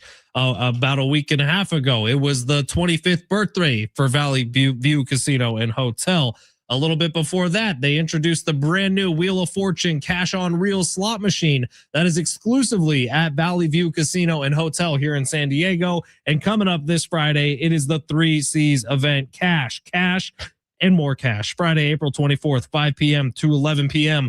This month's winner can go home with $35,000 in cold hard cash, or they can risk it all to spin and win the ultimate prize of $100,000 on their cash wheel. $100,000 could be going home with one of you, plus an additional $30,000 in cash, and free more play is going to be given away to 70 lucky winners throughout the night. You can earn entries throughout the month and throughout this week by playing slot or table games, and then activate your entries the day of the giveaway at the guest service kiosks located throughout the casino. You do not want to miss this exciting event, the 3 C's event, coming up this Friday at the Valley View Casino and Hotel All Players Club members are eligible to win. And if you're not a member of the Players Club yet, signing up is always quick, easy, and free. And when you join the Players Club, you're going to get over $200 in offers to use instantly at San Diego's favorite casino. I was just there, man. I love this place. I got a ton of qualifiers up for this Friday's event. Get out there to Valley View Casino. You can learn more about the 3 C's event at valleyviewcasino.com. All guests 21 and over are invited to enjoy the casino, hotel, and restaurants.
Hey, we got chances for you to win $1,000 every single weekday with the Bonus Bucks giveaway every hour from 9 a.m. through 5 p.m. Listen for the keyword, then enter it at sportssd.com. Your next chance to win $1,000 coming up soon. In fact, did the keyword just play? I think the keyword just played for you to win $1,000 here on San Diego Sports 760. Just take that word over to sportssd.com. Parker McCollum tickets coming up within the next 5 minutes. Don't go anywhere. Danny Vietti coming up right after that. We got a lot to get to here today still. The text line is asking about my Peloton that is at my house. Funny story. Still haven't used it. Not once. No, I have not got on it at all. Do you feel like you should? Yeah, I really do. I had an In-N-Out yesterday, and man, I felt fat last night for whatever reason. It was a rough night, but the In-N-Out was so good. Animal fries. Ooh. Well, of course, In-N-Out's good. My dog got the puppy patty. He loved it, man. Dude loses his mind over a puppy patty. No oil, no salt. It's just beef. In-N-Out does that because they care for their consumers. That's what I like about it. You should bust out that Peloton. I think you could get a real endorsement on that Peloton. Like an endorphins rush? Is that what you're talking about? Working out is usually when you push yourself to a level where you don't feel well, because then later that sounds awful. It sounds like a punishment. Later it will pay dividends when you look in the mirror and in your mood. See, I'm not super bad about how I look at myself in the mirror right now. Like, I got a new hat recently. This is good. This is a new shirt too. It's like I'm feeling good. No 6-pack summer for Fletcher? At this point, what's the point? I mean, even when I was at my most athletic, there was no six pack that was making its way through. It was always just kind of like. I would love to see you like Rocky IV when he's training out in the wilderness and he's like doing the leg lifts off the like high rise. That's like you. Just like I've been doing a ton of yard work recently, where that's basically what Rocky was doing when he was out in the wilderness training. Rocky was doing a little bit more than yard work, swinging that axe. Yeah, but he was doing it repetitively, not like, oh, I picked up a weed and then I went and watched TV. Oh no, I've been dealing with a bunch of tree debris over the last couple of days. I've been picking up some heavy ass logs, cutting them down into much smaller logs so they fit in the green trash can. Been doing a lot, Sammy. You should see the house. It's looking pretty good these days. But that's not important. What's important is that the NFL draft is freaking tomorrow. That's what's important. What's important is that Sammy and I now have a massive bet where we don't know what the punishment's going to be yet, but he's taking Mel Kiper, I'm taking Daniel Jeremiah, and we are taking their words as Bible. So when they release their final mock drafts, we're doing this for what? The first round only? Let's say that, because I think DJ might only go through the first round of the NFL draft. See, Kuiper's a little bit more dedicated and goes 7 deep. He's on the desk for the whole draft, but his mock draft, his predictions are just for the first round, maybe the second round. So however long they go with their first final mock draft, we're going to take those words as Bible. DJ is my champion, and your champion is Mel. Pumpkin pie eating Mel Kiper. And so we'll take. I want to appreciate the disrespect you throw to Mel. We'll go side by side. Whoever does better wins some sort of big prize. And the text line from the 858 landing in Pittsburgh says, I have literally never heard someone defend Mel Kiper's awful draft analysis. Is Sammy getting paid by Mel to say this? No, just a massive fan. That's a great question. Has Mel Kiper sent you any money to say, hey, tell the people of San Diego how good I am? I've never met Mel Kiper. I would love to meet Mel Kiper. Massive fan. And again, all these guys have jobs because of Mel Kiper. And you know what? The 858's also reminded me of something that I completely forgot about. Said, just about to land in Pittsburgh. Fletch, where's my Sammy and Mel Kiper pick? Yeah, 858 wanted to put what do you want to do? Like a fat head of you and Mel Kiper, and it makes you look like Mel Kiper's son, which I'm still not confirmed that you're not Mel Kiper's son. The NFL draft might be the greatest 3 days of the year. I am so excited for tomorrow. I mean, the Masters, March Madness. Like, there are things I put above the NFL draft. No, I take the NFL draft. All right, Danny Vietti is going to be joining us on the other side. Danny Vietti has some insight on the Lucas Giolito trade, as well as the Padres' new ownership groups. He's going to be on StreamYard with us. So if you want to open up YouTube at San Diego Sports 760, you could see what Danny Vietti looks like live on the iHeartRadio app.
The sport is sponsored by the Crohn's and Colitis Foundation. SDFC, going to hear it right here tonight on San Diego Sports 760. Coverage begins at 5 o'clock. Game gets going at 5:30, taking on the Houston Dynamo. SDFC is currently plus 240 on the money line. The Padres are back tonight, signing Lucas Giolito today to a one-year deal with an option in 2027. They'll also be taking on the Rockies later tonight. Walker Buehler will get the ball for the Pods. Crohn's and Colitis Foundation has been at the forefront of inflammatory bowel disease research and care for over 50 years. Learn more at crohnscolitisfoundation.org. San Diego Sports 760, Ben Fletcher, Sammy Long with you till 2 o'clock. Those Parker McCollum tickets coming up very, very soon. We are welcoming to the show a man whose prowess is undefeated, a man who knows Major League Baseball better than just about anybody. Danny Vietti, CBS Sports. What up, Danny? How are you, man? I was good until I heard the NFL draft is the best day of the year, and that kind of ruined my mood. That's outrageous. That is Sammy Long talking for you there. Like, we have actual sporting events that are better. The NFL draft will draw higher ratings than just about anything besides actual NFL football. If you put Patrick Mahomes on a live cam, it's going to get better ratings than MLB game. It doesn't mean it's better. It doesn't mean it's better content. Like, my thing with the draft, and we can talk baseball in a minute. My thing with the draft is we spend 6 hours, 3 days straight talking about all these NFL prospects. We're not going to hear about any of these, 99% of these names. We're not going to hear about them ever again. It's a great point. I think once you get past the first 2 rounds, it's like you get one guy every year that's like, oh, Puka Nacua was drafted in the 5th round, Alvin Kamara in the 3rd round. Right, but we see the good franchises that end up winning make the picks matter on day 3. Look, the Jets and Cardinals don't. I love the draft, but I would tend to agree with Danny. I don't know that it cracks my top 5 in terms of best days of the year. All right, Danny Vietti, the Padres made a move. Lucas Giolito is now a San Diego Padre. I guess he's actually a Lake Elsinore Storm as of right now, but he will be with the Padres soon. I was a little bit shocked at the amount of money. Now, we've been hearing for weeks, it's like Lucas Giolito is going to cost $15-20 million. Padres got him for $3 million base salary, up to $8 million in incentives. Do you have any insight on why the drop in the amount of money? This is the indication of a player that wanted to sign with a winning team. And this is kind of a luxury that a player has in waiting throughout a spring training and kind of seeing where the punches roll or where it goes. And right now, the Padres have one of the best records in Major League Baseball. They have no signs of slowing down. And this is also a team that has really struggled starting pitching. Staying healthy, number one, and number two, pitching deep in the ball games. This bullpen is what worries me, not talent-wise, not depth-wise, but if you're going to rely on this very talented Padre bullpen to pitch this many innings across 162 games, that's a lot to ask. And so you need your starters to be able to pitch deep in the ball games. Right now, you look at quality starts, which I know isn't like a massive stat that everybody looks at nowadays. But right now, the Padres are 21st in baseball with 6 quality starts. First in baseball, the Dodgers at 14. Quality starts, again, it's not indicative of like success versus not success, but it is indicative of a starting pitcher pitching deep into ball games and pitching deep into ball games successfully. 162 games, this many innings for a bullpen is a lot, and hopefully Lucas Giolito can at least provide the Padres some more innings as a starter, eat up some innings, get him through 162, and then that's where his biggest asset is going to be, collecting innings. What are the Padres actually getting in Giolito? I know he was hurt a couple of years ago, kind of bounced around a little bit. Like at this stage of his career at 31, where do you see him slotting in when Musgrove and Pivetta and all these guys are back as a starter? He says he's healthy. He says he's been regularly pitching 75 pitches just for this moment because he knew he was going to sign with some team. He just didn't know who. You look at it on the surface, very solid season last year in Boston. But when you look at it inside the numbers, that's where it gets worrisome. Strikeout percentage, his career was 24%. Last year, it was dipped under 20%. It was at 19.7 for a strikeout percentage. Walk percentage was up last year as well, so the control wasn't quite there. And on top of all that, he's getting hit harder than he ever has in his entire career. Average exit velocity last year was 90.3. That was the only time in his career where the average exit velocity was up over 90 miles per hour. So a lot of things going against him. He's getting hit harder. His control isn't quite what it used to be, and he's not swinging and getting as many swings and misses as he used to.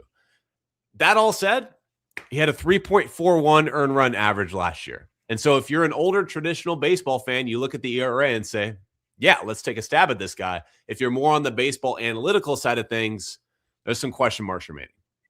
And he's got a great beard. I would put that in the pros column. Like, it is a phenomenal facial hair, which the Padres, since moving on from Dylan Cease, haven't really had. So I'm going to say that's a positive for the Padres. All right, Danny, when you look at the team so far, they're winning a ton of baseball games, man. And you can't really argue against it. But like last night, it was a 1-0 game at Coors Field. I don't think a visiting team has done that since 2006. Like, they're winning games in sort of weird ways. The offense has left a ton to be desired. There's very little slug with this team. Fernando Tatis Jr., Manny Machado. Fernando's hitting well, but he's not hitting for power. And Manny Machado's just not hitting the ball at all. So what have you seen from these Padres? The winning is awesome, but there's a lot to be desired so far with the Padres, don't you think?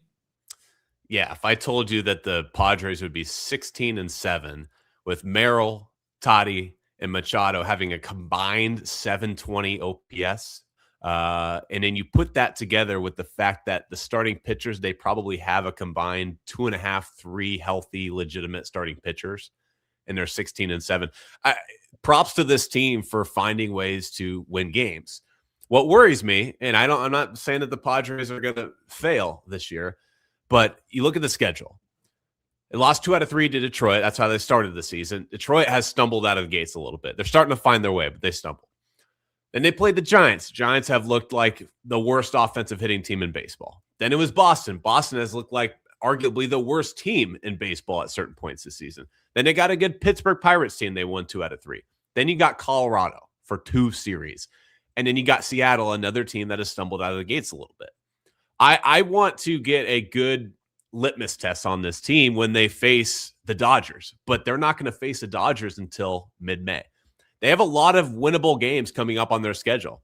White Sox, Giants for another series, Cardinals, Seattle again. If you're the Padres and you're a Padres fan, you like where you're at and you want to stack wins as much as possible because you don't know when this easy of a schedule is going to come around again. So props to this team, but I don't know if we quite know exactly what this team is until we see them face a legitimate playoff contender. How do you evaluate the NL West? We know the Dodgers are stacked, but they've had some injuries. Mookie Betts, Edwin Diaz out a few months now. Blake Snell hasn't pitched, but the Diamondbacks also have been kind of a sneaky under the radar team so far. Like, how do you see that kind of playing out? Do you think the Diamondbacks stick around or they fall off? Arizona's streaky. Okay, they have a lot of hitters in their lineup that have higher strikeout percentages, and when everything's going right, things can go right. Kind of like the Seattle Mariners up north. I'll put it as simple as this. When Corbin Carroll is healthy, I think they are a playoff contending team. I don't think they're quite at the championship caliber that the Padres, Dodgers, Atlanta Braves are quite in the National League. But I do think they are a feisty bunch that have enough to go on a run here. Ketel Marte, one of the more underrated players in baseball. He's gotten off to a slow start, but when he's right, one of the best second basemen in baseball. So I think when this team is healthy, they're feisty. I don't think they're on the same level as Padres, Dodgers at the top of that division. Danny Vietti, you can follow him on social media at Danny Vietti. He's also the social media manager of CBS Sports. Danny, before we let you go, do you have any thoughts on this ownership situation? So the Padres get swept up by Jose E. Feliciano, $3.9 billion, which is sending kind of ripples throughout the world of Major League Baseball just because of the number of it and what the Mets sold for in 2020. But any thoughts on the new owner for the Padres, what that means for baseball moving forward? What stuck out to me is I did a little bit of research on Feliciano and how they run things over at Chelsea FC, which he's part owner of their club. They had the 5th highest payroll in the Premier League. It's an upper echelon of the league, and they spent it's like a couple billion euro. I forget the number of exactly what it was, but this is an ownership group that has invested into a roster over in Chelsea FC. Now, they haven't had the team success like fans have wanted in Chelsea, but they are investing into a roster, and it hasn't been a lack of trying.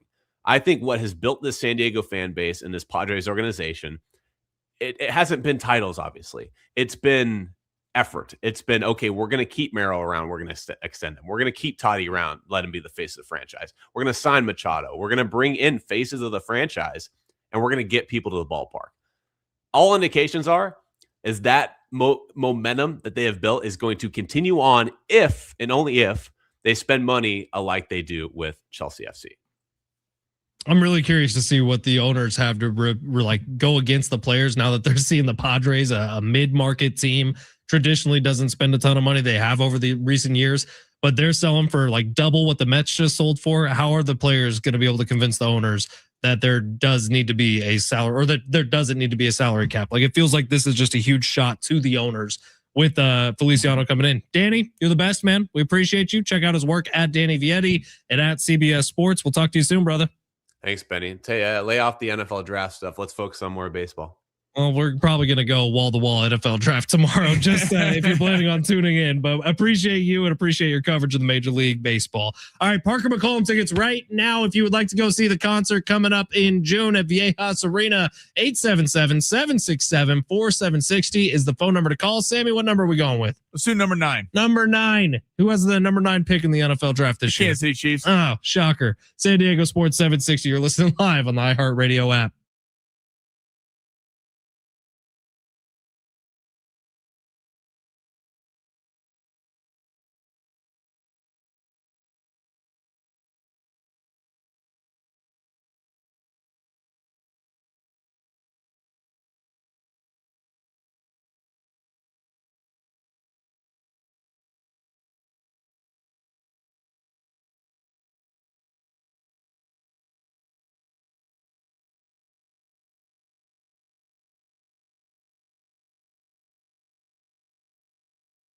Hey, it's Fletch for the Lakeside Rodeo. It's coming up tomorrow out at the Lakeside Rodeo grounds. They're transforming for 4 days because it is the premier rodeo of Southern California. The Lakeside Rodeo going on this Thursday through this Sunday.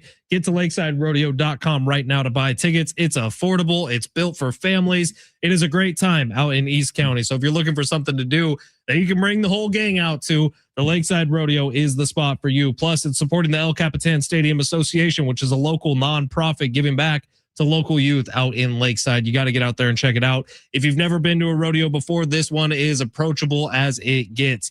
Get on out to the Lakeside Rodeo. 4 straight days of bull riding, steer wrestling, rodeo queens, rodeo clowns, and of course the kids' stick horse races, which are hilarious and adorable and tons of fun and always good for a quick laugh. This is one of those events that you're not just going to show up to and then your wife is going to be counting down the minutes till you get to leave. No, this is fun, and it is a stick through to the end type of deal. Get on out to the 62nd annual Lakeside Rodeo, built for families, fun and affordable. Get your tickets now at lakesiderodeo.com. That is lakesiderodeo.com. My wife and I will be out there. I will see you out there. Get your tickets now at lakesiderodeo.com.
Oh, very nice. It's San Diego Sports 760. Ben Fletcher, Sammy Long. I forget that Love in an Elevator by Aerosmith has a minute long intro. There we go. There's the part of it we need. There we go. Should we start over now? It's San Diego Sports 760. Ben Fletcher, Sammy Long with you for a final time here. Who just won those Parker McCollum tickets? James. And what NFL team is he a fan of? Not James. Jason, excuse me. Jason. Jason is a Bills fan. Jason, hopefully your Bills draft right here, and hopefully Josh Allen can get you to the promised land one day. I do root for the Buffalo Bills. I'm a Niners fan, but I root for every team that's has Josh Allen on it. Why do you love him so much? I think Josh Allen is awesome. I think he's the face of the NFL. He's Captain America. He reminds you of what you could have been, good old country boy that made it. He's out of Fireball County. I grew up like 20 minutes away from Fireball County. Then why aren't you Derek Carr and David Carr fans? I know I really should have been from Bakersfield. I like Derek Carr. David Carr got sacked too much, and he seems a little pretentious to me. I like David Carr though when he was playing. Well, how does David Carr seem pretentious? I don't know. I would love to hear that. A little bit of an air about him. I don't love him on the NFL Network, if I'm being honest. Derek Carr, I always did root for, although the eyeliner kind of throws me with him too. So what are you talking about? Derek Carr wears eyeliner. He does? It certainly looks like it. I don't know if it's ever actually. I highly doubt Derek Carr is wearing eyeliner. Text line, come on. Derek Carr wears eyeliner, doesn't he? 70470. Start your message with team. We'll take those off the air. All right, this is our final time here today. Look, the news of the day, which we've spent the majority of reacting to, which I'm sure you'll hear a lot of over the next few hours as well, is Lucas Giolito is now a Padre. And John Schaefer did his little thing on Twitter where he said, LOL, what? When that got announced, because it's just not money. We got a text on the text line earlier today that says, did Giolito fire his agent after turning down the $19 million qualifying offer from the Boston Red Sox? That is the one part of it that just seems weird to me. That this is the deal, because Lucas Giolito, it seems like, had suitors, Padres and Cubs, when he was kind of banging the drum saying $20 million is the number. It's odd to me that this is how far this number came down, especially because there's so many teams around Major League Baseball who need starting pitching at this point. It is weird that it's a $3 million deal worth up to $8 million, but I kind of can't believe that. AJ Preller works his magic again. Yeah, Danny Vietti had some interesting numbers on him that, the strikeout percentage was a little bit down and everything. I feel less good about it after talking to Danny, if I'm being honest. Danny pumped the brakes a little bit on how good Lucas Giolito is, but really, Danny pumped the brakes on the Padres, period. Like, I love me some Danny Vietti. That was the most negative he's ever been about the Padres, and all they've done recently is win. Right. It just kind of gets back in. There's so much unknown right now because the Padres are winning games. They're sitting there with one of the best records in baseball, so they deserve a lot of credit. There's obviously something going right, which is why they're winning games. But it does feel like what he brought up, the strength of schedule, does play into this. That's all there, man. That's where we're really going to get to know over the next, because he laid out the schedule the next couple of weeks is still pretty chill. Next month in May is where we're really going to get a test of, hey, is this team beating up on subpar competition, or is this team really good and they are beating up on the teams that they should beat up on? There's a lot of unknown. Yeah, it's the truth is probably somewhere in the middle. You said that yesterday. It feels like, are they as good? We were too low on them at the beginning of the season. We're too high on them now. Right. They're going to come back down to earth. The question is, this is why we keep harping on Tatis and Machado, because that can be sustainable. That can be the ace card that they start playing way better baseball, and that Jackson Merrill as well. And that can propel the Padres going forward in something that they might have later in the year that they don't have now. But that's just where it's like you do feel like they're walking a thin line because they keep relying on Laureano and Campusano and all the fringe pieces. How long is that going to last? All right, now a couple things before we get out of here that is just kind of cool surrounding San Diego sports. This is all going to happen in a while, but on November 7th, San Diego State men's basketball team will play in the Bill Walton Classic. It's going to be at Pechanga Arena. This got announced officially earlier today. I have been told that this will be a Power 4 opponent that San Diego State will be playing against. We'll see who it ends up being. But this is very cool, man. It's honoring Bill Walton. It's going to be at Pechanga Arena. Tickets are on sale now. BillWaltonClassic.com. Mark Neville of Sports San Diego. Sports San Diego's throwing this whole thing. We'll be on with Schaefer and Sliwa a little bit later today. And this news comes out just after, I don't know if everyone saw the report over the weekend, but San Diego State and BYU have agreed to play December 19th at Acrisure Arena in Palm Springs. awesome news for San Diego State. That's a great venue too. It's a great venue. And when you think back to Aztecs BYU games, like they're fantastic, man. That's Jimmer and Kawhi. Some excellent history between these two programs. Some of the best college basketball games I've ever seen in my life were San Diego State BYU games. So very, very cool as things are starting to line up. San Diego State joining the Pac-12. Obviously, there's going to be 2 games against Gonzaga next year. You add the BYU game, you add another Power 4 game in this Bill Walton Classic. Bill Walton, who his love for college basketball, we all know is legendary, man. Those games he used to call on the Pac-12 network. Part of the reason I'm in broadcasting now is because of how Bill Walton treated college basketball. So you look forward to the future. Bear Cherry coming over to the program. The kid from Rice coming to the program, getting back LZ Harrington, getting back Tay Simmons, getting Latrell Davis off the bench with some high-profile games coming up in the non-conference schedule. Some very, very special things happening on the Mesa. Spend that money. NIL is important when it comes to Aztecs basketball. If you want this to keep being the situation where you can have some off-season hype, NIL is where they need you to go. Sammy, what do you got going on today going long? We got Jonas Knox coming on at 2:30. Jonads? The Jonads. Come on now. NFL draft. Little live bet Jesus coming to the air. Yeah. We got a lot of stuff planned. And we're going to get into the Padres signing Giolito, Lakers getting the big win, NBA playoffs, and then Schaefer and Slee coming up at 2:45. How about it? And Schaefer and Sleewell will have Mark Neville to talk about that Bill Walton Classic. Dude, I'm excited for Jonads. I love listening to him every single chance I get. Jonads. All right, San Diego Sports 760. We're done for today. Congrats to Jason who won those tickets for Parker McCollum. We'll have more tickets coming up tomorrow. Do you have more Kesha tickets today or something, Sammy? What do you have? Anything? No, we have something special next hour. So Sounds stay good. tuned. San Diego Sports 760. We'll see you tomorrow live on the iHeartRadio app.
This report is sponsored by Mothers Against Drunk Driving. The Padres and Rockies are getting set for game 2 of their series from Denver. It's going to be Walker Buehler going against Tomoyuki Sagano. First pitch is set for 5:40. In NBA action today, we got 2 more game 2s. We got Magic and Pistons at 4:00, and we got Suns taking on OKC at 6:30. And tonight at 5:00, we've got San Diego FC taking on the Houston Dynamo. Like I said, you can hear that right here on San Diego Sports 760, beginning at 5:00 with Adrian and Darren. For victims of drunk and drug driving, your grief is unique, but you're not alone. You'll always have a place at MAD. Call the 24-hour victim helpline at 877-MAD-HELP or visit mad.org. Going long with Sammy. That's going to be hot. In depth on the story of the day. Plus, it's warm in the hot seat. Long. I told everybody the Lakers were going up 2-0. I said it. I got flack. People were like, "Oh, you're being a homer. You're picking the Lakers." Kevin Durant, where were you last night? 2 points in the fourth quarter. We're getting to that game in just a second. Lucas Giolito, if you haven't heard the breaking news of the day, he's becoming a Padre, which is a big ad. We just had Danny Vietti on last hour at 1:30 from CBS Sports, kind of talking about about Lucas Giolito and what he brings to the table. That's going to be coming up in about 15 minutes. Going to get into that, what that means for the Pods. Jonas Knox from Two Pros and a Cup of Joe jumping on at 2:30 ahead of the NFL draft. Got a lot to get to. Brent, where are we at with our countdown on ESPN? Do we not have one right now? I think we're. Let's see. This is ESPN News. I gotta switch it. We're 28 hours away. 28 hours away, I believe, because I believe it starts at 5:00. We're pulling it up right now.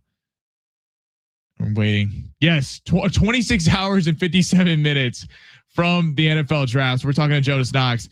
Very excited to get to talk to him. I feel like we need our Kiefer Sutherland like 24. Yes. Yes. By the way, great poll right there. Underrated show that does not get enough love.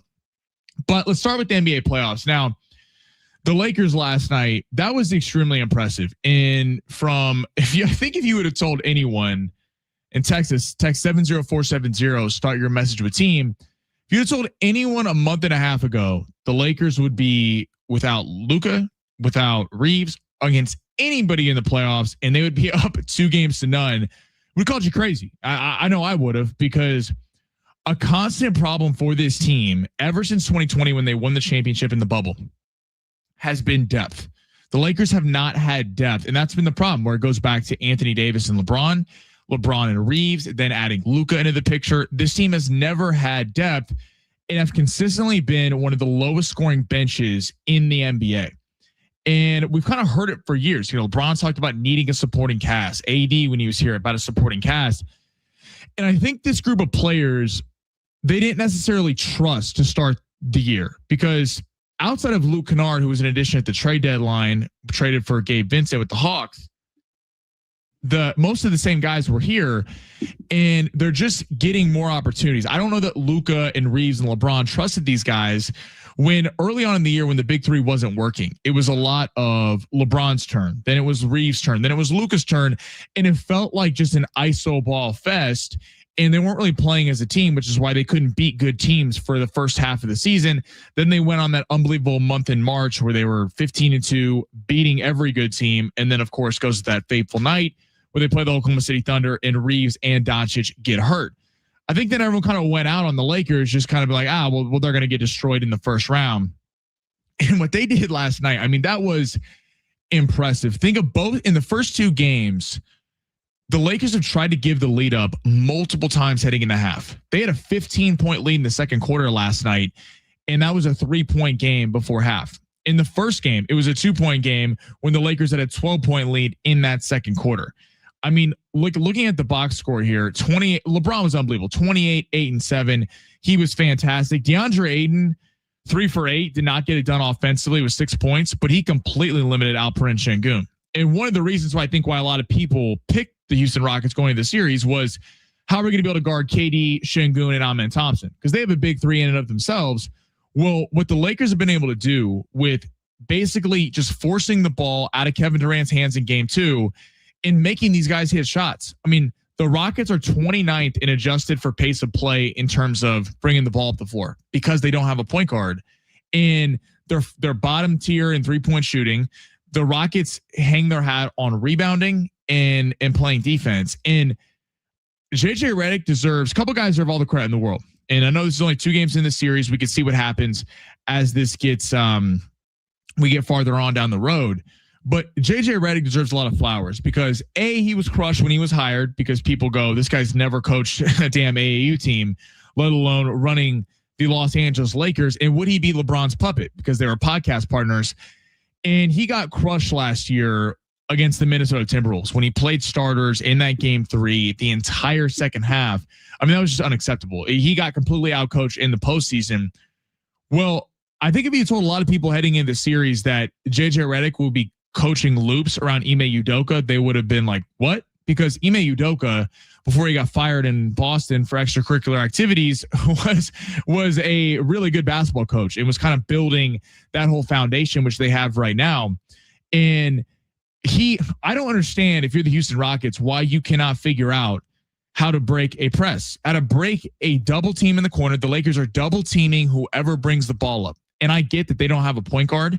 Reed Sheppard and Kevin Durant are having to bring the ball up, and that's not what they do. Reed Sheppard at Kentucky was a sharpshooter, and Kevin Durant ideally wants to get the ball in the wings and go to work. So they can't really get in their action with Amen Thompson and Alperen Şengün and Tari Eason. And JJ Redick has been throwing a bunch of different looks at Ime Udoka in this team, and he can't figure it out. And so JJ Redick deserves a lot of props after last night.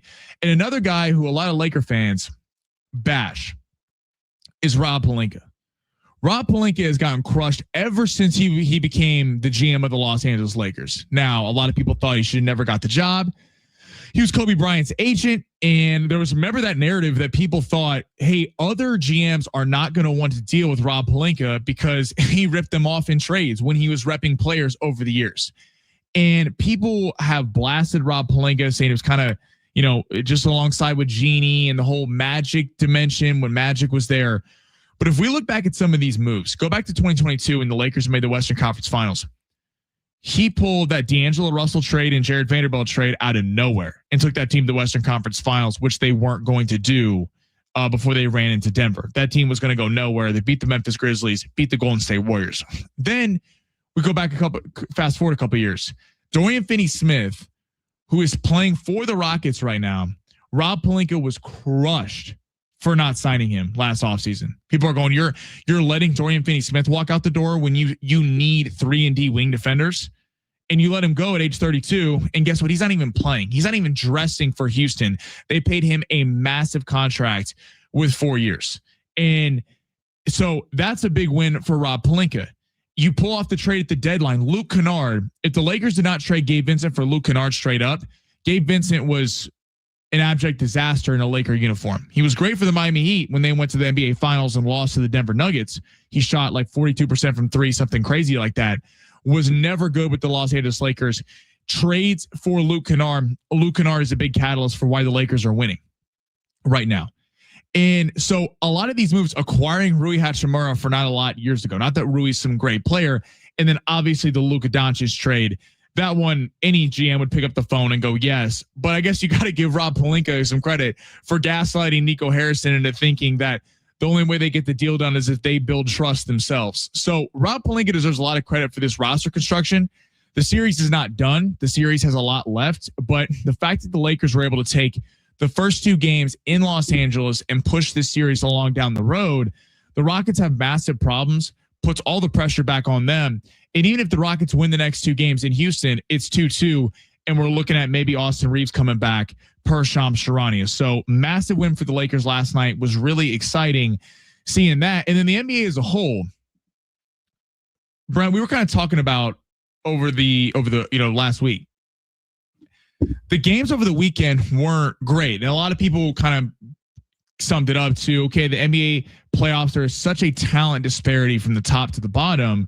Well, the last 5 games, the underdog in every single game has won. Last night, we had the Portland Trailblazers. Wemby gets the concussion.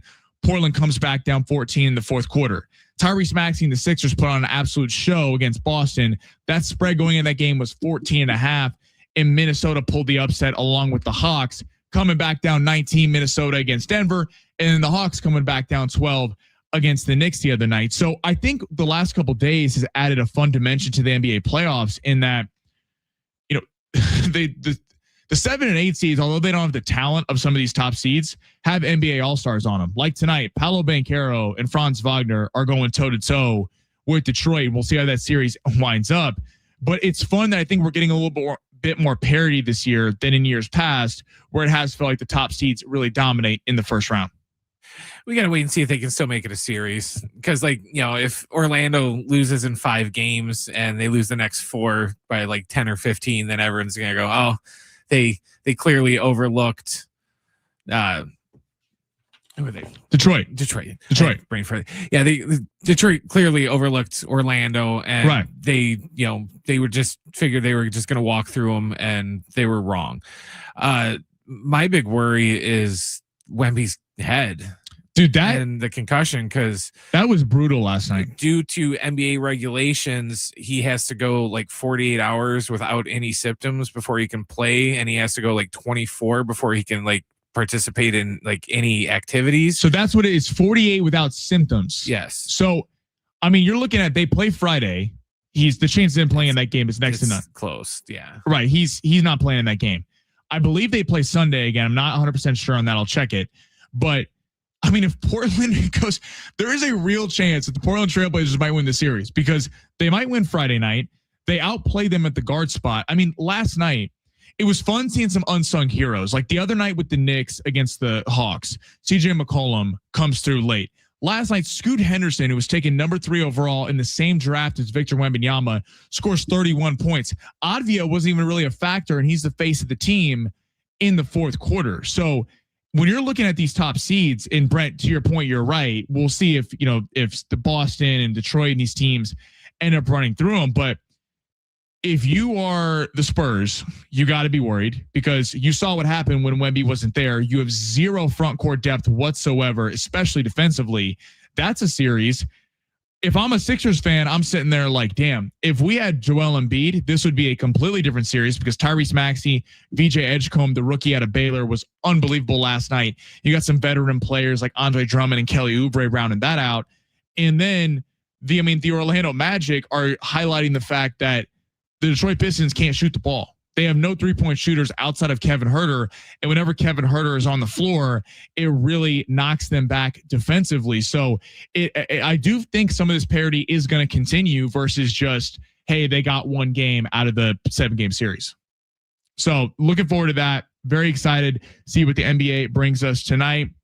I don't think the Suns are going to be challenging the Oklahoma City Thunder, despite Dylan Brooks running his mouth. But we'll see if the Magic can go up 2-0. Detroit, big game for Detroit tonight, and the Lakers will be back on Friday taking on Houston. All right, big news of the day: Lucas Giolito becoming a San Diego Padre. Been calling for it for a while. Starting pitcher. What does that mean for them going forward? What does that mean also for the Musgrove and Pavetta injuries? We had Danny Vietti on from CBS Sports a little bit ago, kind of talking about Lucas Giolito and what his numbers really mean beneath the surface. That's coming up next on Going Long on San Diego Sports 760 live on the iHeartRadio app.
AJ Preller does it again, signs Lucas Giolito to a 1-year deal with an option for next year. This is big for the Pods. When we've talked about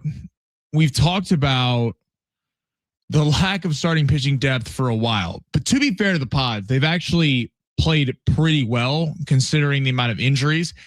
If you would have told people that the Padres would be sitting here 16-7, first in the NL West, and Joe Musgrove would not have debuted for the Padres yet this year, Nick Pivetta would be out for the foreseeable future, really with no end in sight.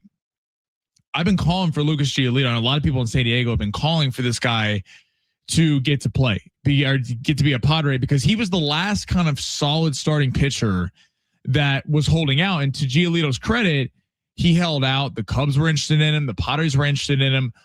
Every solid other starter on the market had been taken, and Giolito kind of waited for his moment, knowing that one of these rotations of these teams that believe that they could go far in the playoffs need a starter. And Giolito, 31 years old, bounced around a lot during his career. He's actually from SoCal. He went 10-4 with a 3.41 ERA over 26 starts last year for the Red Sox. Now, actually declined his $19 million option, so he's making a lot less money now with the Padres. So AJ Preller really gets him on a bargain. This is a guy who's had a career 4.30 ERA, played with the Nationals, White Sox, Angels, Guardians. It's Danny Vitti was on our show a little bit ago and was kind of had some concerns about him in the sense of his strikeout percentage is actually down from 23% to 20%.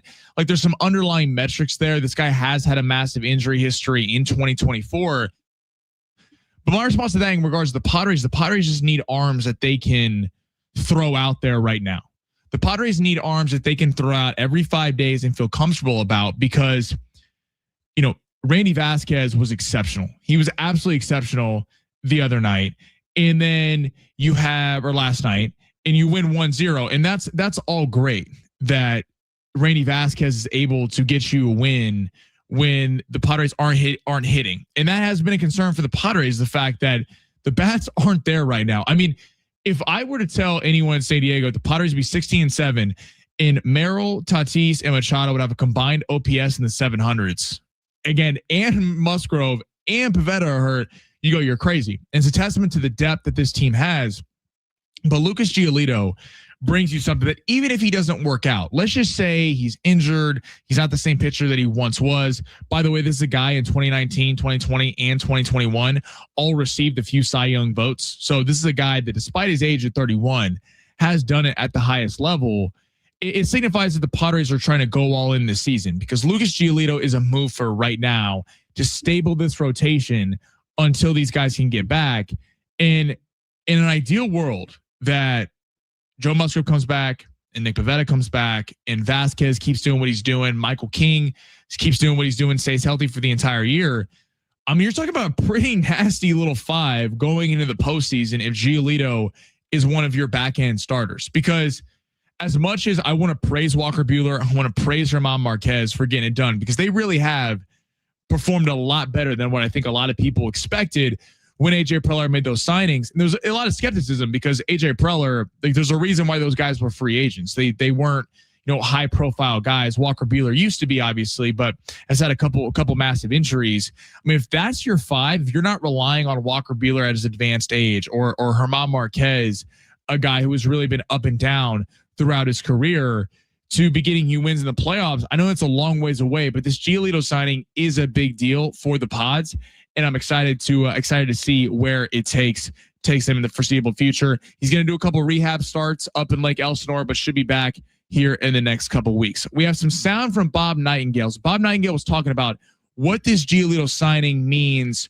for Fernando Tatis. And there's been a lot of trade rumors around him over the last couple of years. Would the Padres ever consider moving him, especially with the new owner who just came in, Jose Feliciano? This is what Nightingale had to say. No, I think Tatis is there now, particularly with the new ownership. I'd be surprised if they even listen to many calls in the winter. He's certainly not going anywhere now. The big thing is, okay, do they make some more moves and get another outfielder? For the stretch run. So, I mean, people are in San Diego excited. And the Dodgers are just running away with this thing 2 weeks ago. All of a sudden, the Dodgers are hit by injuries, massive injury to Edwin Diaz, and this thing is wide open. The bullpen, besides Mason Miller, has been lights out. But now you get this kind of pitching depth. Now hoping to go a little deeper in games and save that bullpen.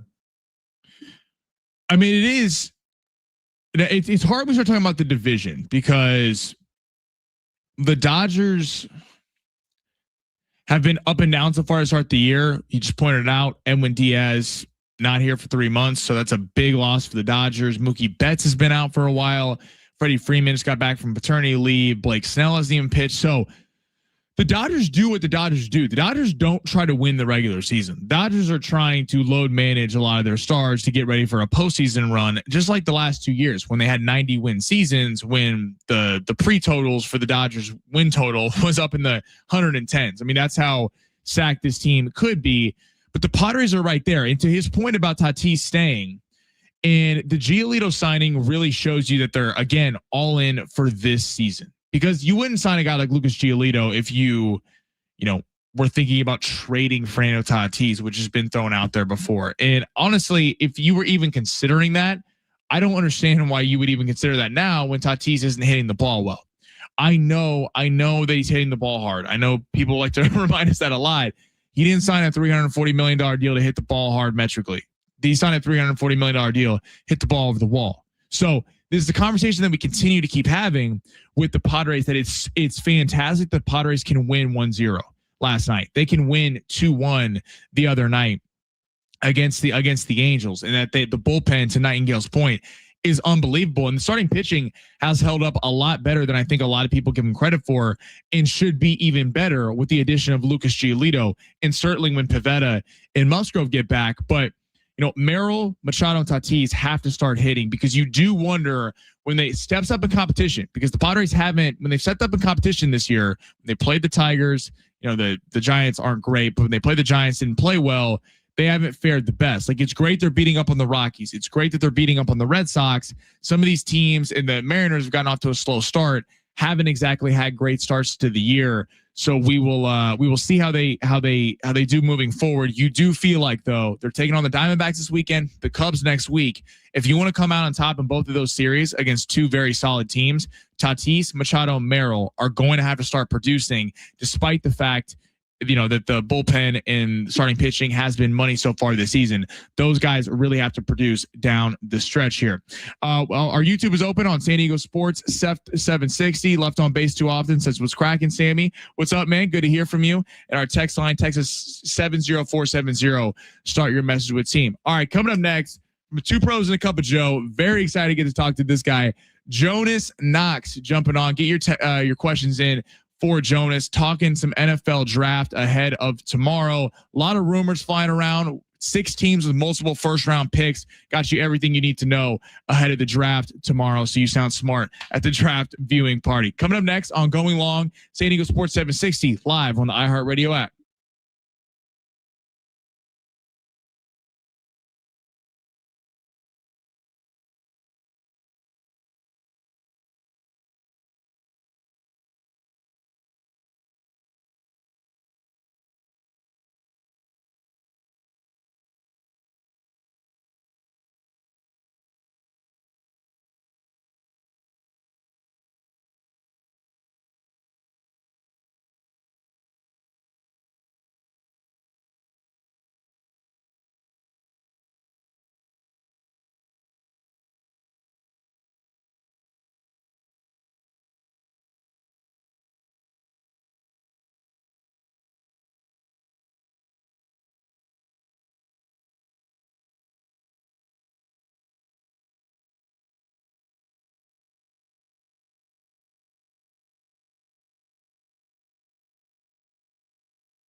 This report is sponsored by Dairy Queen. Padres and Rockies are getting set for game 2 of their series tonight from Denver. It's going to be Walker Buehler going for the Padres and Tomoyuki Sagano going for Colorado. First pitch is set for 5:40. We got NBA playoff action starting at 4:00. We got Magic Pistons, and at 6:30 we got Suns at OKC. And coming up tonight at 5:00 on San Diego Sports 760, SDFC is going to go on the road to take on the Houston Dynamo. You can hear all that coverage beginning with Adrian and Darren beginning at 5:00. The only thing better than grabbing a Blizzard treat on a warm sunny day would be snagging a second one for just 99 cents with the Blizzard double flip deal. It's buy one Blizzard treat, get another one for just 99 cents when you order in the DQ app. DQ, happy tastes good, for a limited time at participating U.S. locations.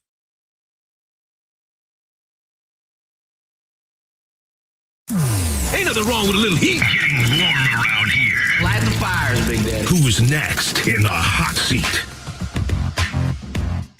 Welcome back to Going Long. Very excited to talk to this next guest. You hear him every morning on this station, 3 to 6 a.m. Two pros and a cup of Joe, the one and only Jonas Knox. Jonas, what's up, man? How you doing? Sammy Long, what the hell's happening here on a Wednesday before the NFL draft? Can I just say this, man? First of all, Mason Miller's got the best walkout song in Major League Baseball. The entrance is unbelievable. I'd also like to point this out. It's very obvious he has no idea who Korn is. I've never even heard of him before they picked the song for him. But it's awesome because I think he's starting to embrace it a little bit. But when you grew up listening to that band like I did, just to see that get welcomed in to the Major League Baseball circles and see what Petco looks like, man, when he comes out of that. Awesome. That is a great point. I think, if I'm not mistaken, I believe the locker room picked the song. And like, what would your walkout song be, Jonas, if you were coming out ninth inning at Petco Park? Yeah, I think I might go Moonlight Sonata by Beethoven because it's so depressing.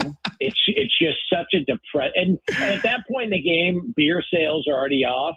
So you're just looking around. I mean, so people are looking around going, all right, we got to sit through this guy who's probably going to give up 3 or 4 runs here and blow the game for us. The last thing we need is something to really bring the mood down even more. And so Moonlight Sonata by Beethoven, just depressing, vulnerable, emo, and just walk out and cough up a lead. Oh, it's a wonderful, wonderful thing. It could be depressing for the other team. By the way, when did it start, before we get to real questions, when did it start that they stopped selling beer after the 7th inning? Has that been in place forever?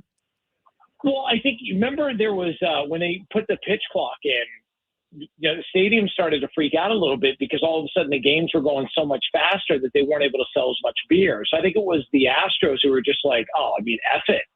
Let's just sell beer the entire game, which is a horrible idea. An absolutely horrible idea. But, I mean, with what they're charging for beers now, I mean, they get their money's worth. So you got to get it in while you can. Yeah, if you need a couple of road sodas before you get there, you pregame over a Gallagher Way, do what you got to do. Get in there lubed up so that way it doesn't cost you a fortune trying to do it in the game. Exactly. They got a pregame before. I don't need to spend $30 for a Modelo. I mean, taking a mortgage out of my house to get a couple of beers. All right. So NFL draft tomorrow. Super excited for it. But like, what is jumping out to you with the draft? Because when we start with Fernando Mendoza, number 1, there's been, it feels like, universal praise for Mendoza after winning the national championship, winning the Heisman. And it feels like recently there's kind of been this, he's kind of a product of the fact that there's not a lot of great quarterbacks in this draft. Do you see Mendoza as a franchise guy for the Raiders, or do you see it more as a product of the fact that there aren't other great options this year? I think it's a little bit of both.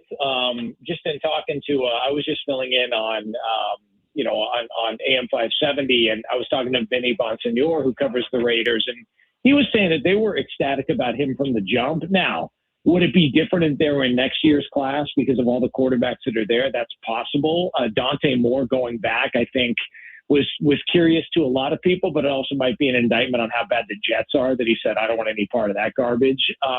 So I look at it and I go, yeah, it's a down draft. He's really the one that there's a consensus first round grade on.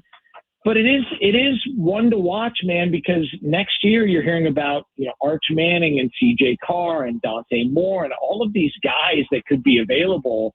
and it's being talked about as one of the star-studded quarterback draft classes. So if the Raiders chose to hold on to this, they draft Mendoza and it doesn't work out, and then next year you have 2 or 3 studs come out, there's going to be a lot of questions about why you didn't field offers, get another first-round pick, package that to maybe move up next year. So while he's the guy ahead of everybody else in this year's class, I think next year's class has put the heat on a lot of teams to maybe operate differently, knowing what could be available next April. Jonas Knox from Two Pros and a Cup of Joe joining me right now.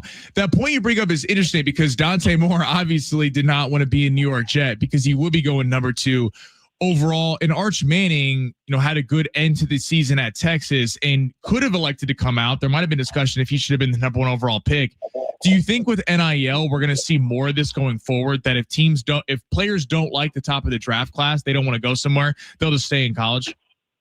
Yeah, because the options are, it used to be, I got to come out because I got to take care of my family. And now you can take care of your family by playing college football, which is why you see so many of these guys, trying to get 6th and 7th year of eligibility this year because they realize, man, this is my last bite at the apple. So if I can make some money and if I can go get paid at the college level and not have to worry about where I get drafted or where I get slotted into, contract wise next year, I just think it makes a ton of sense. It's a wild time to think this is how it always should have been. This is how it always should have been done. These guys should have always been compensated for it. But to see the way some of it has gone off the rails is kind of crazy to think about, considering it wasn't that long ago where you had to lie, or if Jim Tressel, gave money or bought tattoos for guys at Ohio State or whatever the story was and they got in trouble. Nowadays, it's just out in the open. Everybody knows what's going on. You've got agents who don't even have licenses to be agents, wheeling and dealing. Just a crazy time for college football. What do you make of, Jeremiah Love is one of the most electric players, the running back from Notre Dame in this draft class. A lot of people thought maybe the Saints at 8, maybe the Chiefs at 9, but after them signing Etienne and Kenneth Walker, maybe he's going to go earlier to the Giants or the Titans. Do you think we've seen a shift? Because it felt like 10 years ago, Melvin Gordon, Le'Veon Bell, guys just couldn't get paid if you were a top running back. And now with Derrick Henry and Saquon Barkley, and we've seen this kind of reemergence of the running back position. Do you think we'll start seeing running backs go higher this year and then years to come? I think he's an exception. From everybody I've talked to, Jeremiah Love is one of those guys that you look at and go, all right, well, that's a stud. Kind of like a Bijan Robinson, to where they looked at him and said, all right, there's a no-doubter. That's going to work at the next level. I think the game has changed so much. You even look at the deal that Kenneth Walker got to the Chiefs. It's not, that guy just won the MVP in the Super Bowl. He had a great run. He really stepped up when they lost Charbonnet. Seattle did. He really stepped up and had a huge playoff performance. And even with all that, his own team didn't see enough value to re-sign him. And then, what the Chiefs gave up to give him, or what they gave him, it's not like it set him back 100 years. I think we was getting $13 million a year, something along those lines. So I think the position has been devalued because of the style of play and where football's at now. Jeremiah Love is one of those exceptions to where there was a thought, hey, wait until the second round to take a running back, so that way you don't have to pay him any longer. But there's also another school of thought that, hey, maybe you take him in the first round because it gives you that rookie 5th-year option. You can hold on to him longer and essentially tag him after that, and you could get the best years out of a running back the first 5 to 7 years of his career and never have to commit that long-term contract that might set your organization back. It's really fascinating how teams are operating it. The Cowboys got picks 12 and 20, and then you got the Giants sitting there at 5 and 10 in the same division. There's been a lot of rumors of the Cowboys, trying to move up. Maybe came out today. They're not going to be signing George Pickens to a long-term deal, at least right now.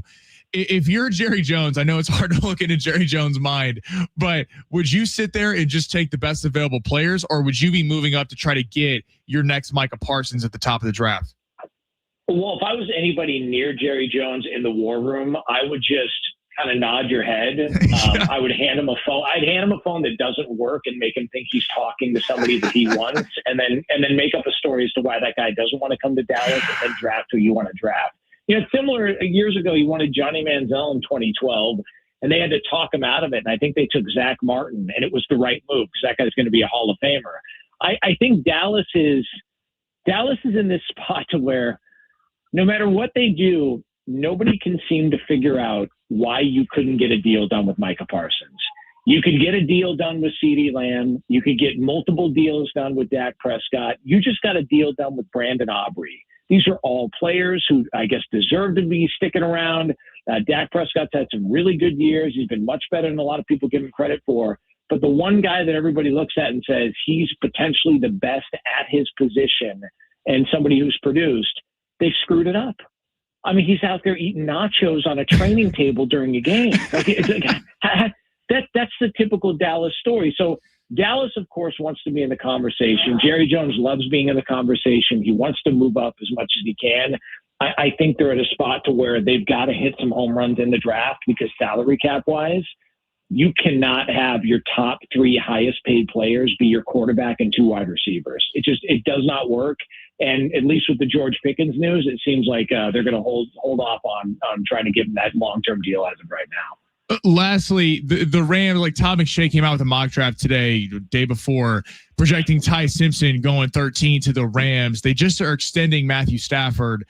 Do you like that with a team that traded for Trent McDuffie in a win now mode? Do you like them getting a quarterback if they were to do that for years to come, or should they go get a Mekhi Lemon from USC?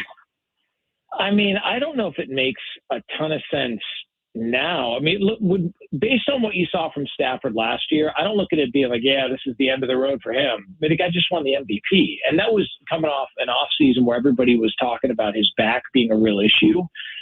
He had arguably, the best season of his career. He's got weapons there. I don't see, especially if it's a quarterback like Ty Simpson, who you look at and go, yeah, that's a guy who, is a fringe first round pick. Do you really jump up and take him that high? I think they've got to address that at some point. Garoppolo, it looks like he might be retiring. They've got to get that quarterback of the future. I just don't know if this year makes a ton of sense. They're one of those teams that you look at and say, that was a Super Bowl caliber team from last year. They were, I think everybody upon further review looks at the NFC title game and realizes that was the Super Bowl based on what we saw in the Super Bowl. And I think they just need to keep healthy, keep it together. They got enough there. And at this point, you're basically just stacking on chips to what should be a really, really good team next year and hopefully for years to come. Jonas Knox, you listen every morning on 762 Pros and a Cup of Joe from 3 to 6 a.m. in the morning. Jonas, you're the best, man. Thank you so much for hopping on. Sammy, love you, man. Thank you always for having me. You guys are awesome. And everybody enjoy the listen. Up and coming rising star in the great Sammy Long. Oh, Jonas, the best, man. Oh, I really appreciate that. All right, Jonas Knox, again, you hear him every morning, 3 to 6 a.m. Man, Jonas is one of the best. He's one of my favorite listens. Whenever I'm up that early, I'm always tuning in to 2 Pros and a Cup of Joe. Coming up next, we got Schaefer and Sliwa crossover. I don't see him. I don't know where they are. So maybe they're not going to come in. We'll figure it out.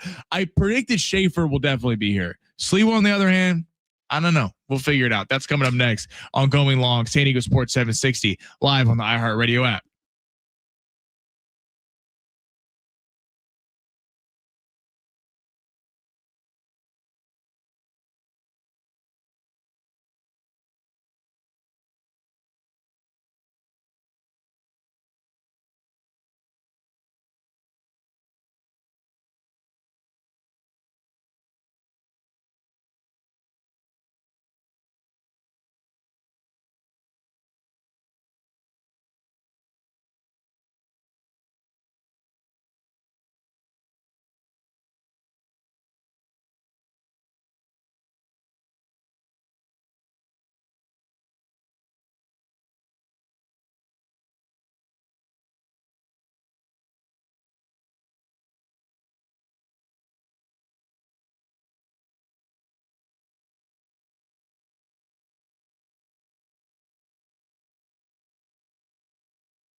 SDFC back on the road tonight to take on the Houston Dynamo. Our coverage with Adrian and Darren begin at 5 p.m. on your home for SDFC, San Diego Sports 760. Short show for the boys here. How are we feeling about that?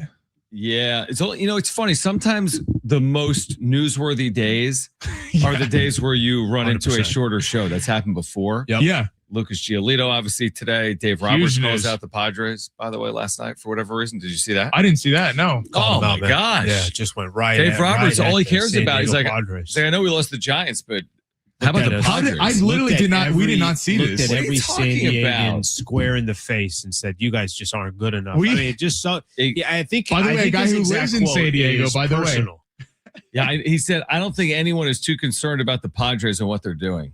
Oh, then there were curse words. No, he didn't curse. The full quote. No, it wasn't bad. The full quote is him saying that because we need to concern ourselves. We need to be worried about ourselves right now, not about anyone else. We had Danny Vietti on from CBS Sports earlier. Yeah.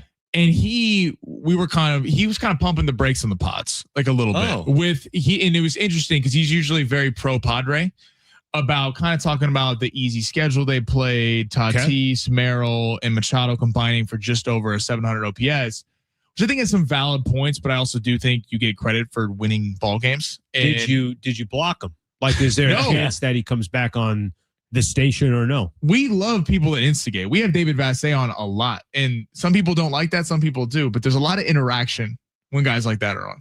I hate this whole like cool the Jets. Dan Zimborski Fangraphs, who I'm a fan of, was on the show recently, and he was like, cool the Jets and the Padres essentially with us. He's just like, I think there may but be. His point was valid, I thought. He said they're getting over their skis with their rotation, which maybe was addressed today with Lucas Giolito. But I still go to Fangraphs, or I hear someone like Danny Vietti, who's been on the station a lot and does good work on baseball. Like Fangraphs today has the Padres with a 46% chance of reaching the postseason. Really? I just scratched my head with that. It's not when you're 16-7 and you're tied for the best record in the sport. I think there's a little bit too much of. We're all going to give our opinion, and if somebody doesn't, I have no problem with somebody being objective, as long as they're bringing. This is the reason why I think the Padres have got off to a good start, and I don't know how sustainable it is. That's okay. Like I think that's a fair conversation to have. The thing I don't like, and I think we all tend to do this from a fan perspective, it's like, well, I didn't want to hear that. Yeah, okay, it's funny you don't want to hear that. It's okay to make an argument that the Padres have got off to a really good start, and it's okay to also question, is that something that's sustainable? Well, sustainable, but the interesting thing about the word sustainable is I agree. They're not going 16-7 by percentage the rest of the year. They're not winning 106 games. You heard it right here on 760. Trust me, they won't do it.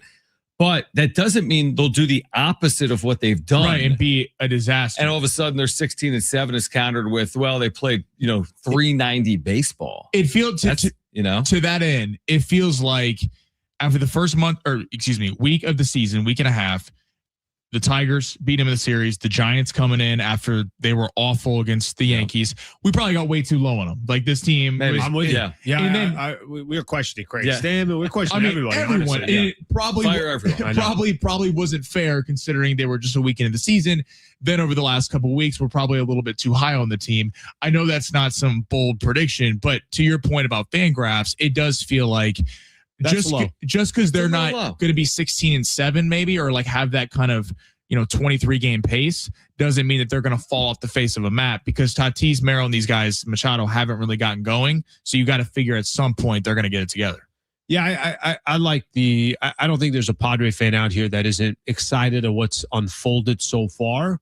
Now there's questions going to be when you go up against elite pitching, they haven't looked great. Yep. When obviously the moment Nick Pivetta went down, you start questioning the rotation. Today was a cool day because they address a portion of that, and it's just kind of taking action, and how much action do they take by the time they get to the trade deadline.